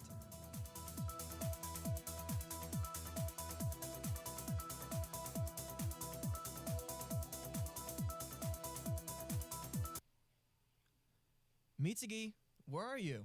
I'm in the podcast studio. Oh, okay. Wait, what? Oh my God, Mitsugi, aren't you supposed to hate Moe? You know, the anime pit of hell and all that stuff? Yeah, well, I do. So then why have all of our studio figures been replaced by assorted Moe Nendroids? What happened to Goku? Well, I was on JList.com, and JList has a giant collection of Nendoroids, and they're just so damned cute, so I bought a bunch of them. Of course, these will be used for Church of Mitsugi experiments only. Yeah, okay. Well, how much of the podcast budget did you spend on this secret Moe-loving endeavor? Not much. Nendoroids are really affordable and super high quality. You should go on JList.com and check out their selection. They have Saitama and Genos Nendoroids. I know how you love One Punch Man. Oh man, I will be on JList.com tonight. One punch, one website. Mandy, I've got a great idea. All right, let's hear it. Okay, what if, now hear me out, what if we did additional episodes? I'm talking hobby addicts, after parties, maybe even hentai episodes, if you're nasty. Well, I mean, we already do all of those. Hold on, what? Yeah, we've been doing that for like years. How did I not know about this? You've been in like a ton of those episodes. Come on, Mandel. My name is Mandy. Okay, Medward. You know I don't pay attention to things like that. Like yourself speaking. Huh? Well, I'm glad now we're making millions off these extra episodes.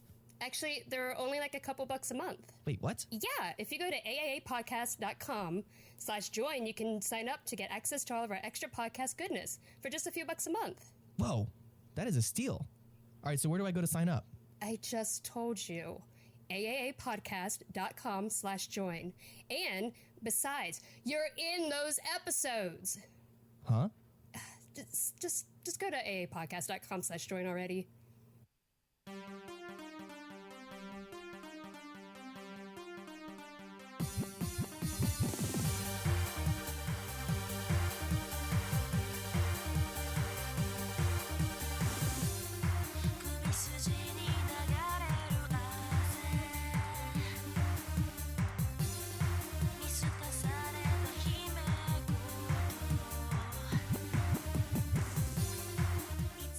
All right, guys, welcome back to the 429th. That's right, 429. Mitsuki, Hello. what are those dance moves, man? This is me Oh, dancing no. with. What are those dance moves? in This the is me video dancing stream? while tethered to a headphone and with a hurt back behind a desk that has about 2 feet of space. You look like one of those things they put outside like car dealerships with that will go in the window crazy. Like this. Yeah, with just the. Oh, bald- he's a wacky, wavy, inflatable. Yeah, he's a wacky, wavy, bald inflatable. You should have seen me at Coheed last night. I was probably the only sober person there, and I was raging harder than anybody. I was drenched with sweat. Literally, I had to peel my shirt off me. I was raging so hard the whole time. It was awesome. That's how you know show was good though. Oh, dude. Well, I mean, it's Claudio. He's a freaking rock. It's also Claudio. when he- Good job. When he props that double neck guitar up on his like thigh when he's doing Welcome Home, oh, I would have Claudio's babies. I just would. I just want to give him like a peck on the forehead.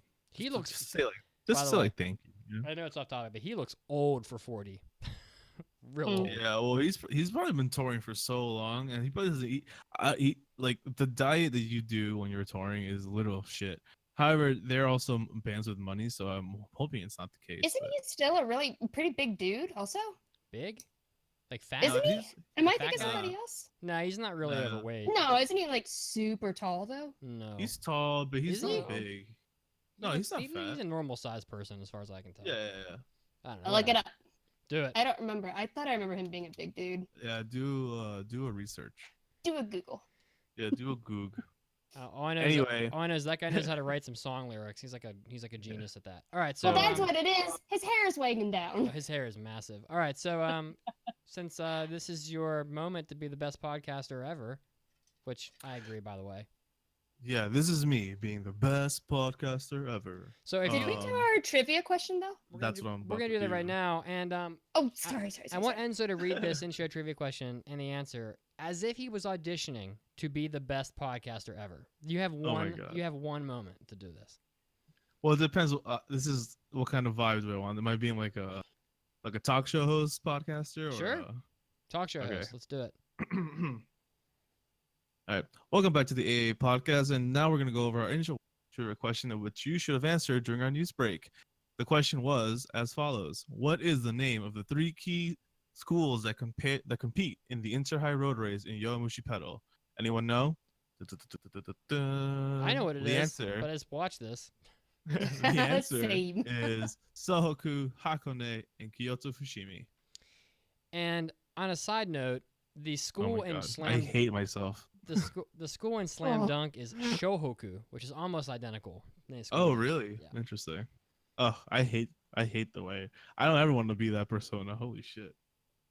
All right, here comes the iTunes review. Yeah.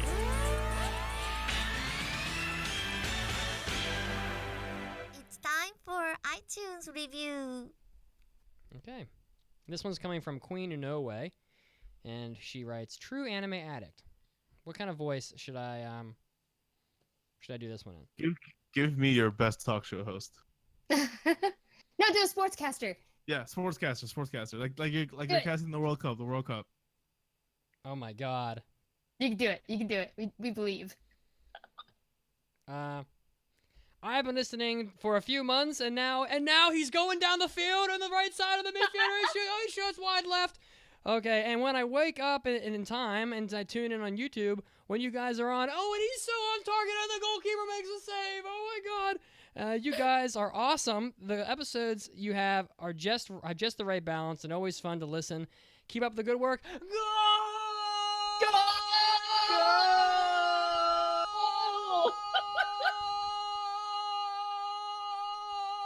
And he's gone. We lost him. I'm sorry. We lost him. He's gone. That was so obnoxious. Nice. I'm sorry.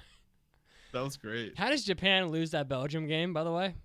Dude, don't even fucking bring it up. That was so annoying. Oh, God. That was so annoying. I'm sorry for that. Yeah, I was like, earphone listeners, I'm not that sorry, but I'm sorry. All right, so someone take us into the review so I can make a note on my document here. Cool. So, as you guys know, we are reviewing our picks from, I guess this was this winter 2018? This is from, the winter. Yeah, from winter 2018. It rolled into spring, though, I think. Yeah, it's pretty long. Correct. And the anime we're going to talk about is Yowamushi Pedal Glory Line, which is, I believe, the 3rd season of Yowamushi Pedal, correct? 4th, I think. 4th. Fourth. Oh my Yep. God. They're over 100 episodes now. Yeah, so it's the 4th season. I personally have seen up to season 2 and like half of 3.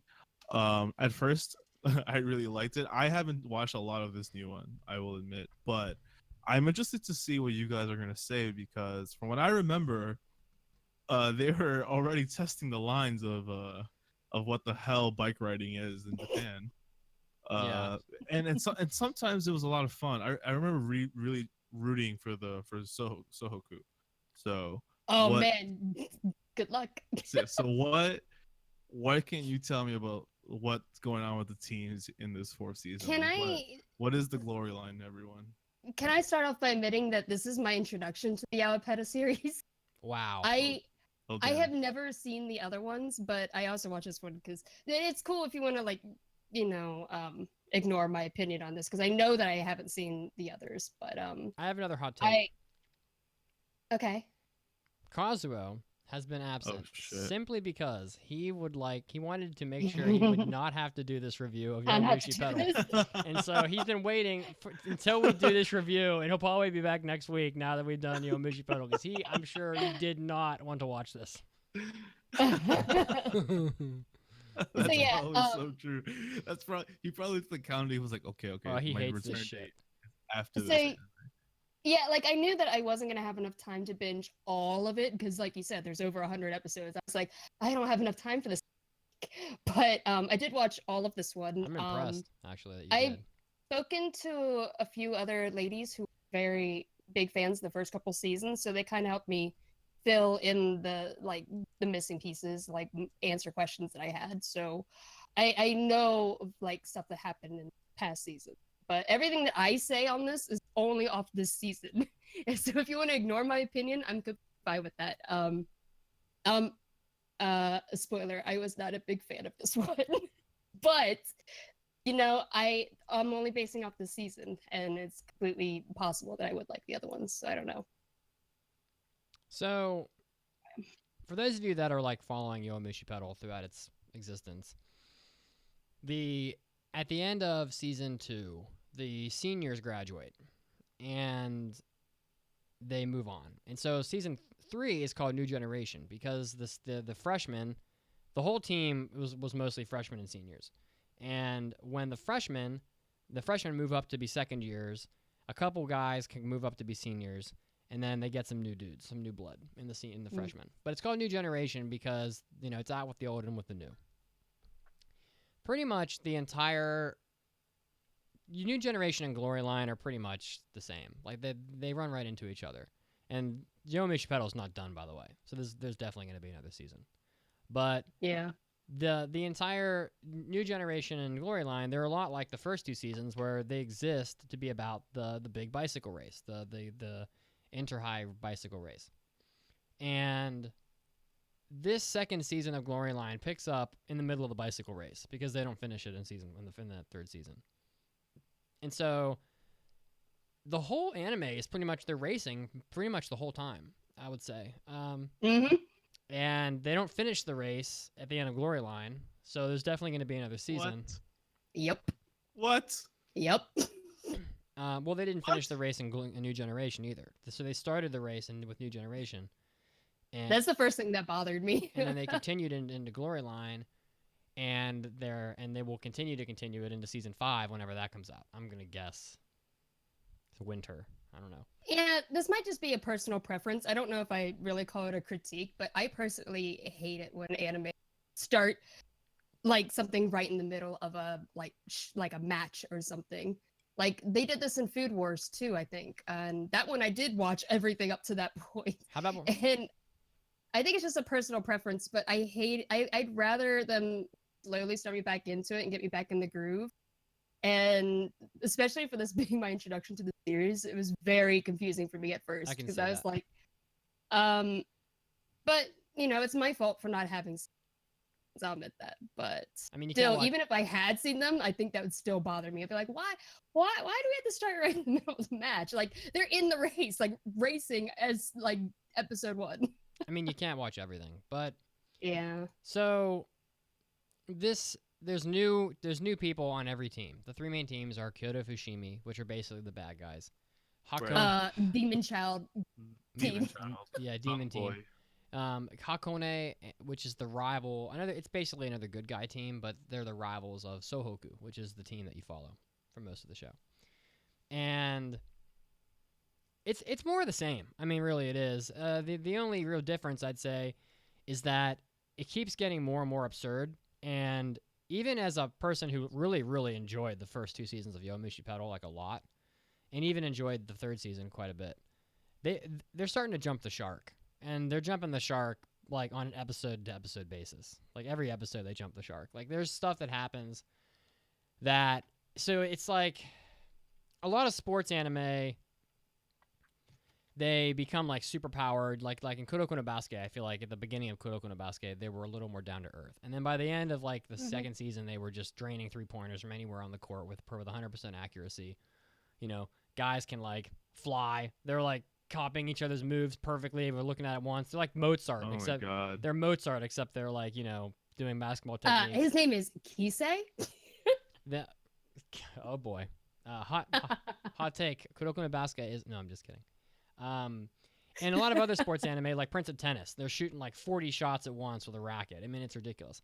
The way that they're escalating, and that's a shonen style. Like, you know, they fight. They're fighters. They get stronger and stronger. And it's sports, so they get better and better until the point where they're like, you know, they have superpowers.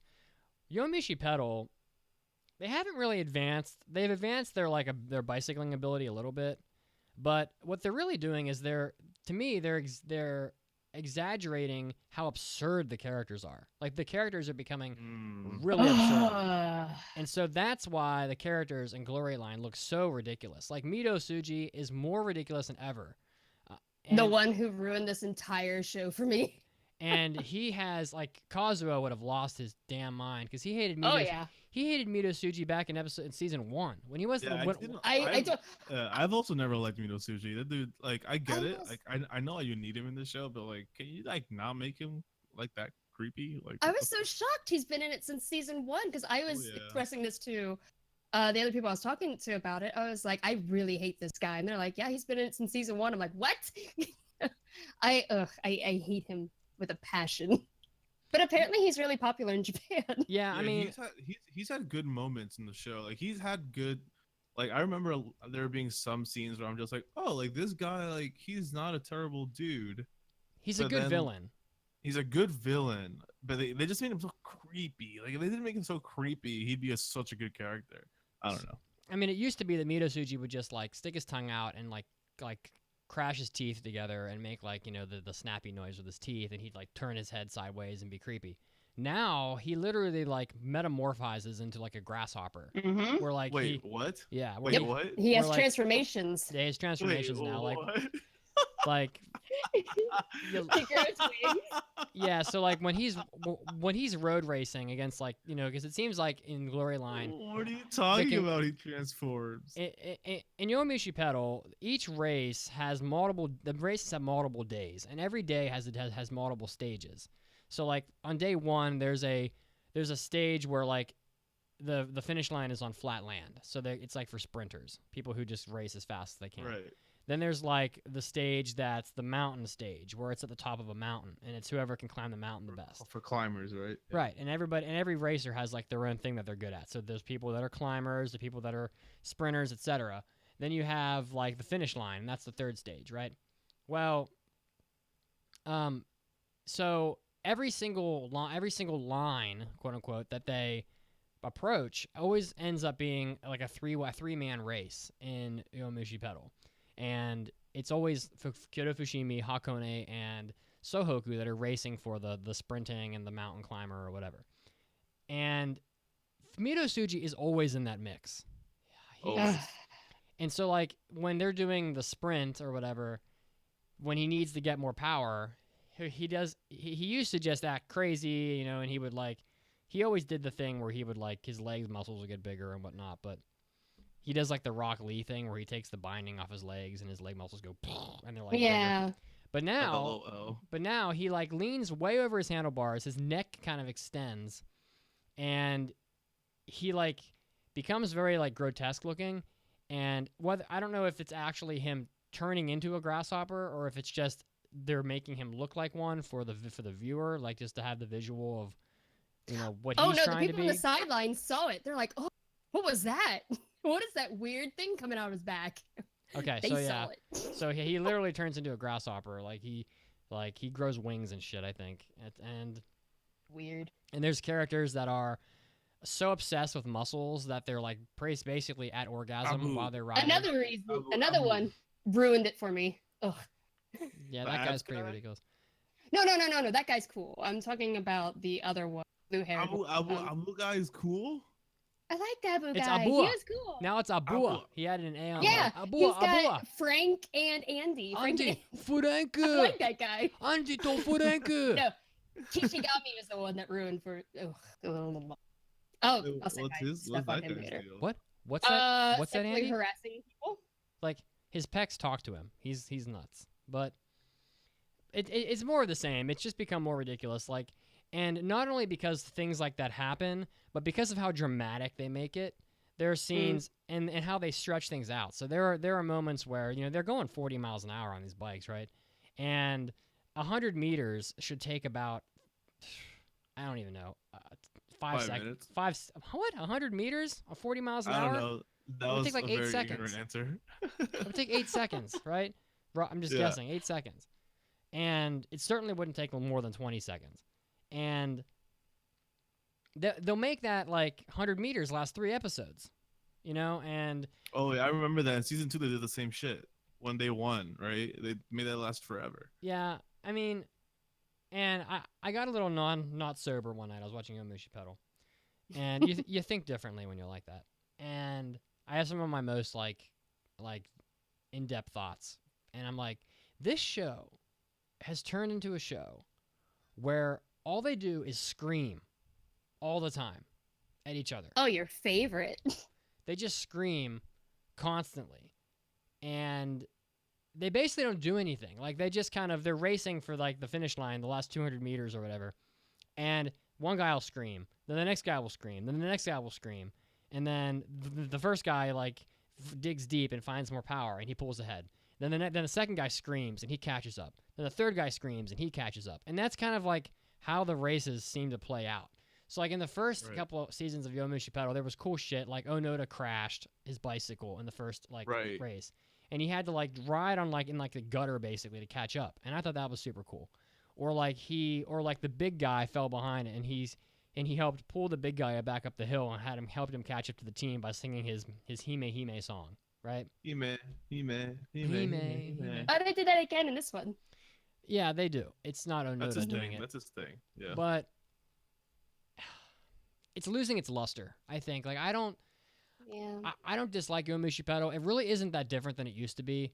but it's a little more over the top now than it was before, and I'd say they probably jumped the shark like 4 or 5 times in Glory Line, where I was just like, this is ridiculous, like makes no sense at all. And sorry guys. No, I've been going. You go. Oh, it's okay. So yeah, this is me coming in from never having seen it. The first thing that bothered me was inconsistency in character models. Like character faces in particular, with Imai Izumi being the most obvious one. There are times when the characters would look completely normal, and then another frame, their faces like elongate and their chins are drawn to such a sharp point. And I understand that like character models who are not being like not the focus of the attention sometimes don't get as much detail put into them to save animation time, but these were like characters in the focus, and that it was very obvious to me. And I don't know if the rest of the seasons were like that. I've heard some other people saying that they were not happy with this season's animation as well. And so yeah, that was the first thing. And oh man, the characters overall kind of ruined it for me. It was There's so many of them now. I know, and that's also another issue that I had is, again, maybe this is just a preference, but I feel like Yowamushi Pedal lacks a focus team, like a team where they, like I thought coming into this, Sohoku and Onada were like the poster boys of Yowamushi Pedal, so I was under the impression those main characters. Coming into this, they hardly do much in this season. And I was so surprised by that. Yeah, Onoda doesn't do a whole lot. Yeah, they don't receive this big payoff that I was expecting them to get for putting in so much work, like hard work. And there's no like character development. Like I'm using like Haikyuu and Kuroko no Basket as my other examples, just because they're like huge. Haikyuu does it perfectly too. With yeah, like in Yamaguchi. between matches. Yamaguchi's like payoff, I think, is a really like perfect example of a side character getting an arc and then it paying off real time. Like it's done super well. Yeah, like those shows had a main team to focus, but they also teased rivals just enough so that you're also able to care about them. But the camera never lingered too long on unnecessary moments, where I felt like it did in this. Like, and there's only like one character I ended up really caring for in this one. I was so surprised to hear that he's brand new to the season or to the series. Ashikiba. He was the one who used to be a towel boy, and he's on Hakone. Has a stupid heart on his face. Yeah, he has a little heart on his face. His flashback didn't linger too long on like unnecessary information, which I liked, and it was. But you still got the gist of it. He was a towel boy, wanted to like help the team, failed to do so, and then he won his first race, and it was like really emotional, and I really liked that part. So I ended up loving him, but. Kishigami, first of all, really irritated me. Like, I was surprised that there is a character in this that just straight up sexually harasses guys, slipping fingers under their, like, shorts and grabbing other riders' chests. And I was like... The muscle guy who loves muscles? Yeah, and weird. He got his own backstory episode. I was like, why? Why are you trying to, like, explain his weird obsessions? How about no? Yeah, you're right. I thought it was, I don't know. And I don't care for him either. The episode with him against Izumida, the one that he really liked his muscles, the muscle guy, you know, the guy Frank and Andy. Yeah. They are having their like race to the finish. Kishigami tells him his reward for winning is going to be to grab the other man's muscles. He's like, I'm going to feel your muscles if I win. And when Izumida, spoiler alert, beats him, he actually gives him consent. He's like, "You want to go ahead and touch him?" And then he suddenly doesn't want to. I'm like, who approved this? Yeah, because he didn't win the race. Who approved this guy? So he is only gonna do it like against the other guy's will. It pissed me off so much. I just think that guy was added to the cast to be comedy. So gross. To be comedy, basically. Like I didn't find it funny. I mean, I don't really like him either, but I will say that Mito Tsuji is one of my favorite characters. He is? Yeah, and it's because he's so over the top. He's so ridiculous.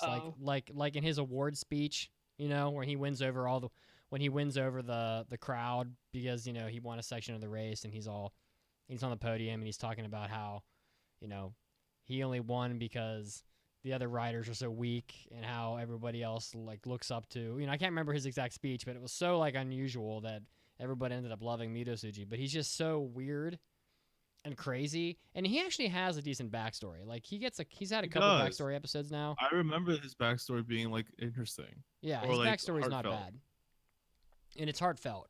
And Mhm. but he is definitely he's way over the top. Like he's the number one over the top. He's the guy that like gets his face into the screen, and he'll like they'll break the fourth wall, and he'll like press his eyeballs like flat up against like the camera lens, and it'll make his face flat. Like he'll wiggle his tongue around like a lunatic. Like that's jumping the shark. That's like those are moments where the show was just like, we don't really give a shit, like that we're breaking the fourth wall here, or that this is completely absurd. We're just gonna do it anyway because we think people love Midosuji, and maybe they do. Maybe they've done surveys in Japan and they know Midosuji is so apparently loved. he's popular in Japan. But the anime has probably 25 characters now, and it's too many, and that's why Onoda will probably be the focal point at the end of the next season when they're getting ready to wrap up the race, and it'll be him and whatever the guy from Hakone is that he's like obsessed with. It'll be him and the other guy racing to the finish line, just like it was before. That's my prediction. But yeah, there wasn't much Onoda or Manami, his name is, or there wasn't much Manami either in this season. So just to because we were talking about it being very unrealistic, I'm completely fine with that in anime when it adds to the momentum. Like we were talking about Kuroko no Basuke and stuff. Like I'm cool with the parts that were like, emphasizing their movements, and the part with the muscles, that's completely fine with me. But this transformation turning into a locust is just weird. I don't know. If he wasn't in the series, I think I would have enjoyed it so much more. You're on the same page as Kazuo. He hates He hated Midosuji, even way back when all Midosuji did was like stick his tongue out. He hated him back then. And now I can't even imagine what Kazuo's reaction would be to Midosuji now, because he has transforming into a locust. Yeah, like as far as being weird is concerned, he went Super Saiyan in season 4. Like he is Super Saiyan level of weird now. Yeah. But that's why I like him, and I love bicycles a lot. You guys all know that. So yeah. So I like Yowamushi Pedal, even though I think that even though when I watch it next to Major Second, I'm like, oh, Major Second is eons better than Yowamushi Pedal. But Major Second was one of the best anime I saw from the spring. So, but it is what it is. I'm ready to score it. There's not much to say. It's the same show that it always was. We covered it. The differences are it got more ridiculous and they added more characters. It seems like it's just same old, same old. I'm looking for. I need more. What I need from Yowamushi Pedal in the next season, and I doubt we'll cover it on this podcast, is I need more moments of like intense moments happening. Like in Initial D, you had the duct tape match. You had the gutter that he would dip his tire into. He turned his lights off to pass the guy at night. Crazy shit like that. I need more of those moments. I need more of Onoda riding on like the edge of that gutter to try to catch up. I need more moments of desperation. I'm more intense, incredible things happening, and a lot less of just who can scream the loudest as they race towards the finish line for 4 episodes. So I will probably give this anime, it really deserves less than a 3, probably, but I'm going to give it 3 riders who just pulled for their team until they passed out on the road out of 5. It's a little bit of a biased score. I don't really feel like it doesn't feel like a 3 to me, but because I like Yowamushi Pedal, because I'm watched all of it up until this point, I'm a little biased. So I'm sure you're not going to give it a 3.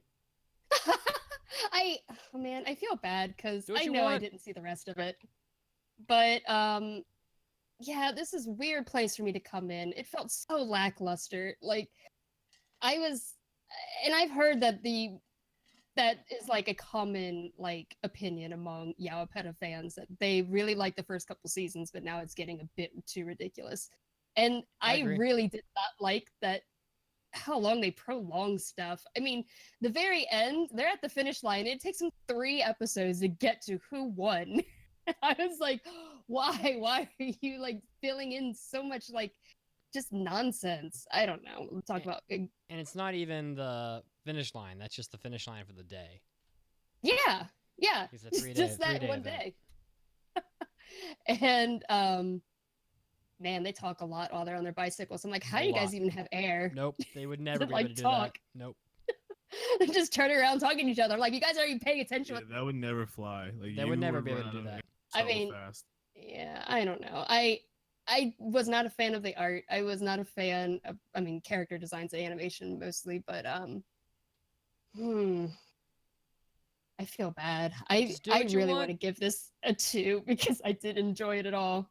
But I'm not saying that the other seasons weren't good because I haven't seen them.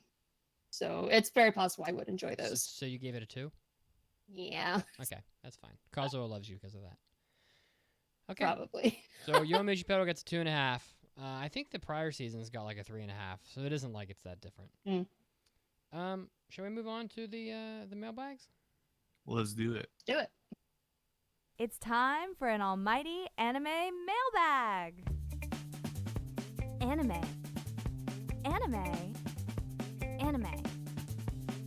Mailbag. If you want to submit a mailbag, you can do it on our website, www.AAAPodcast.com. So that's around the same place on the website where you would join the Discord or sign up to get our extra content. And I should say at this moment that next week we are reviewing Violet Evergarden. So Hell as we yeah. continue to try to wrap up the winter season. Awesome. Okay, we're almost done with it. All right, so who wants to read the first mailbag? I can do it. This comes from Dice Man. Mhm.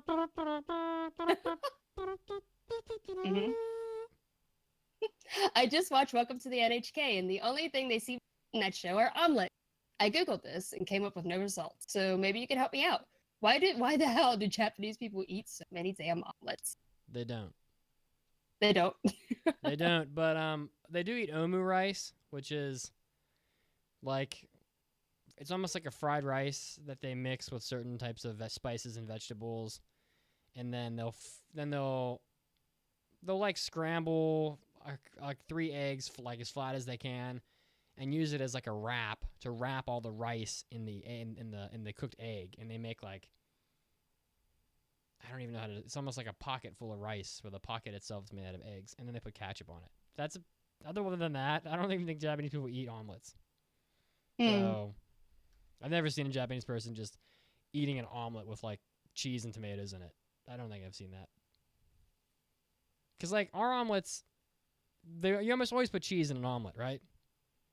Japanese people barely eat cheese at all. Like it's like there's only like 2 types of cheese you can even find in Japan. And one of them is camembert, which is horrible. So you would never put that in an omelet. So I think it's just more fictional Japan representation. But you always see them on like, what do they call them? Like Maid Cafe? Like whatever they show those in anything. It seems like they always sell those. Magical sparkle time. Yan. Yan. That's what they would do at a Maid Cafe. And then they charge you like $24 for that omelet. I'm being serious. Okay, this next mailbag is very long. Did you have a comment, I can read Enzo? it. No, I don't have a comment. I can read the next You one. want to read it because it's long. Got it. Yeah. Okay, so hi Triple A crew. This one comes from IcyRose, by the way. Years ago, I watched and enjoyed an anime called Bokurano, which I would describe as kind of like Madoka Magica for mechs, but was before Madoka was a thing. Okay, so I see. So it's Madoka Magica for mechs before Madoka was a thing. In any case, upon reading up about the original material, it was adapted from. I was shocked to discover that the director of the anime had gone on a recorded statement saying that he hated the manga so much he rewrote the anime to follow his preferred direction of the story. And upon looking up spoilers of the manga, I saw that the 2 stories were radically different in themes and message. Do you know of any other anime that had directors disagree with the vision of the original creator and have gone off in a completely different direction, but somehow still succeeded as their own? Also, the directors typically are directors typically informed of the source material of the work before they're signed on to avoid creative differences, or do they frequently end up going in blind? Well, I think so. The second part of that question, from what I know about my friends that work in film and stuff, like it depends on the studio and how secret the scripts are. And like an example on a grander scale is Marvel right now. Marvel doesn't tell anybody anything until it's game time. Like they don't tell anybody anything until it's game time at all. Like Kevin Feige at Marvel probably sits down with the Russo brothers of the Avengers movies once right before they start shooting, and then that's it, because they have to keep that secret. I've also heard that, but then there's also like the events where like directors get a script forever in advance, and then they make changes to it if they want to. So I think it depends on the studio. In terms of an anime that, or yeah, in terms of an anime that's done this, I don't think I recall one myself, because I admit that before before the podcast, I never really cared about like directors and stuff. So I don't have the knowledge to I like answer this one. couldn't think of an exact like copy of like this happening. The only one I could think of is like it switched, which was Pokemon actually. It was a disagreement between the show and the manga author. The manga author for Pokemon Special, Hidenori Kusaka, he was upset with how the anime series was progressing in a more kid-friendly way. So he decided to adapt the game in his own way, keeping like the darker themes where Pokemon and people often die.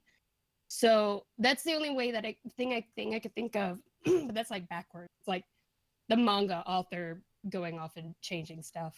As far as like directors or the cast like reading the original stuff, I think it really depends on the excuse me, on the director, of course. But from interviews I have read, it certainly seems like a lot of directors purchase the original and read through them, because the first one came to mind was actually Prison School. It was through a Kamiya Hiroshi interview. He said he was out drinking with the director of Prison School, and they had just finished some other project, and the guy turns to him like drunk. He's like, Kamiya, I want to adapt Prison School, and I want you to play the main character. And Kamiya's like, I don't know what that is. And so he went out and bought the manga and read it, and he called him up the next day and was like, yes, I'm on board.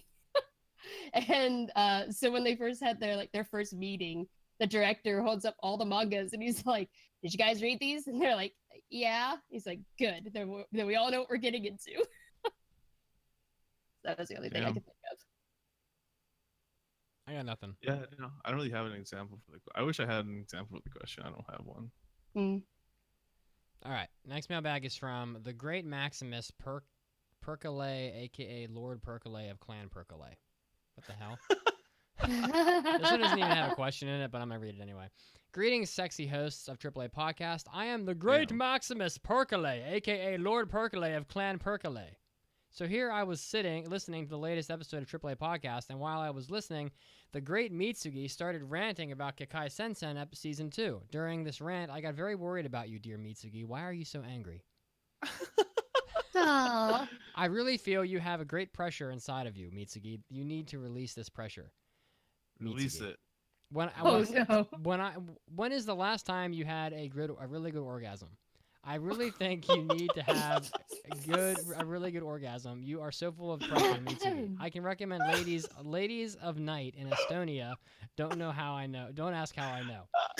Oh, and please, no, I am not saying this because I am some Kekai Sensen fanboy who got his feelings hurt because of your rant. No. I am only a listener of your fine podcast, okay? That's all. That's all. Have a sexy day, good host of AAAPodcast. P.S. Enzo, hey Enzo, you got super sexy name. Hey Mandy, I really think you are my new anime girl crush. Blushy face. Aww. And hey Enzo, Hey, you're a Kazuo, cool you mean. dude. Kazuo. Kazuo. Hey, Kazuo. You're a cool dude, question mark. And Mitsugi, yeah, dude, still worried about you.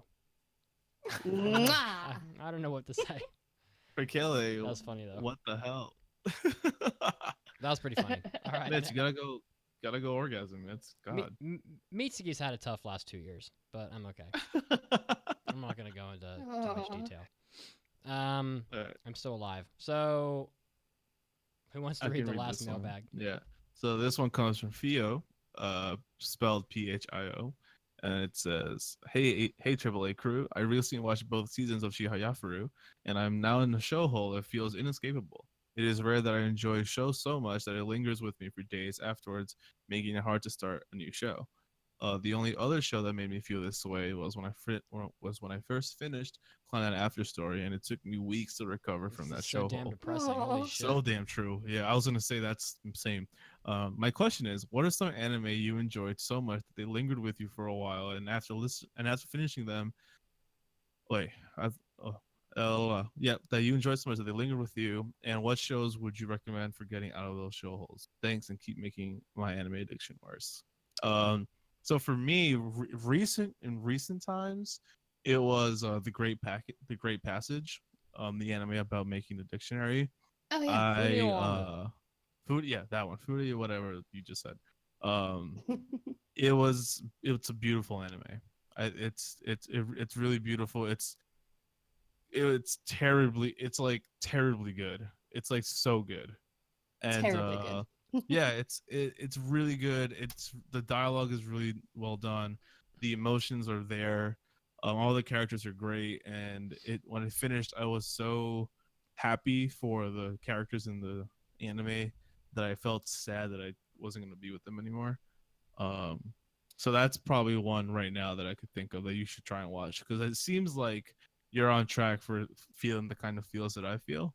So you should try The Great Passage. It's on, I believe that one's on Amazon Prime. I'm not sure where else. Yeah, I think it's on Amazon. So yeah, check it out. For me, it's Full Moon no Sagashite, which is about as sad as Clannad After Story. So that one's tough for the similar reasons. It has a happier ending than Clannad, but it has moments in it that are just like, God, why? Why do you kill me like this? Also, Cowboy Bebop. You know, that's probably the most common answer for if you asked 1,000 people, most people would say that. GTO, just because I love Onizuka and wanted so much more, and Outlaw Star because it was, one of my favorite shows that was on Cartoon Network.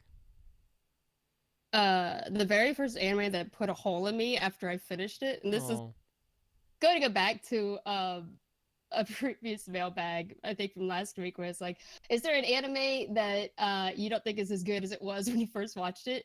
Yep, it's Fushigi Yugi. That one, I finished it, and I was like, oh man, I miss this anime so much, and I was so sad it was over. So that one left a hole in me. But Chihaya Furu, though, if you're looking for something to replace that, I'm sure you've probably already seen Sangatsu no Lion. That's the first one that came to mind, though. Yeah, Sangatsu no Lion, because it's another anime based on Yeah. Japanese games. For me, Yeah. another one Honey for and me is Clover. Honey and Clover. Honey and Clover. You should watch Honey and Clover. Yeah, that show is great. Yeah, that's a good one. And it's made by the same people that did Sangatsu no Lion. So, Yes. yeah, that's a really high quality show. Okay. Is Yeah. that We it? did it. Oh my god, that's it. We did it, guys! We did Shit. it. Oh my god, I can't believe it. All right, guys, thank you for That listening. went by fast for me. Good. Yeah. You were so chill the whole time. You didn't even notice. I was V Zen. Wow. You were zen. So again, guys, thank you so much for listening. If you want to get all of our extra content, we're going to do a hentai episode right after this podcast. You can go to our homepage, AAAPodcast.com/join, which is where you can get probably, I don't even know, 600 hours or more of hentai episodes, hobby addicts, after parties.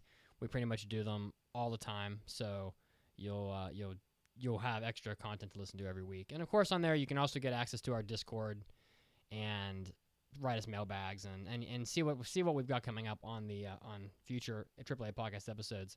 Next week, the topic is going to be best of Japanese food, suggested by 3 different people. Oh hell yeah! Suggested by 3 different people on I'm the Discord. excited. Yeah, so we're gonna get to all of that next week, and again, we're gonna do Violet Evergarden, which is a pretty well liked anime, I think. Yeah, I really enjoyed it. It's well liked. Spoiler alert. All right, guys, we'll see you next week. I hope you enjoyed the show. I hope you have a fun week, and don't work too hard. And Please don't hate us for our hot takes.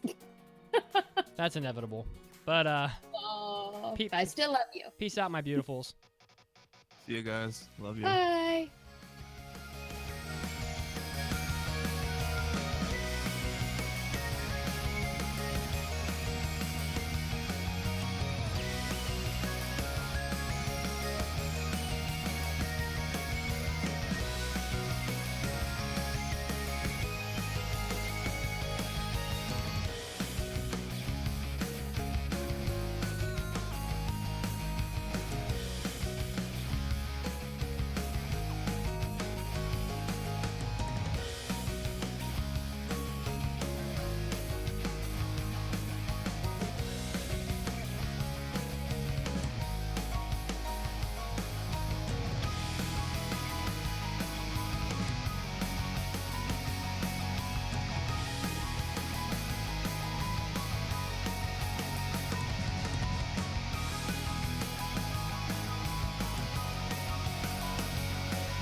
Now that the show's over, guys, don't forget to head over to theotakubox.com. The Otaku Box is the only anime loot crate that lets you vote on what anime you'll get in your box, and with exclusive items and artwork as well. This is one of the most unique anime loot crates you'll find. Check out theotakubox.com and use the promo code AAA by clicking on the I Have a Coupon button at checkout, and you're going to get 10% off of your order, and that's how they'll know that we sent you there. Again, that's promo code AAA at theotakubox.com.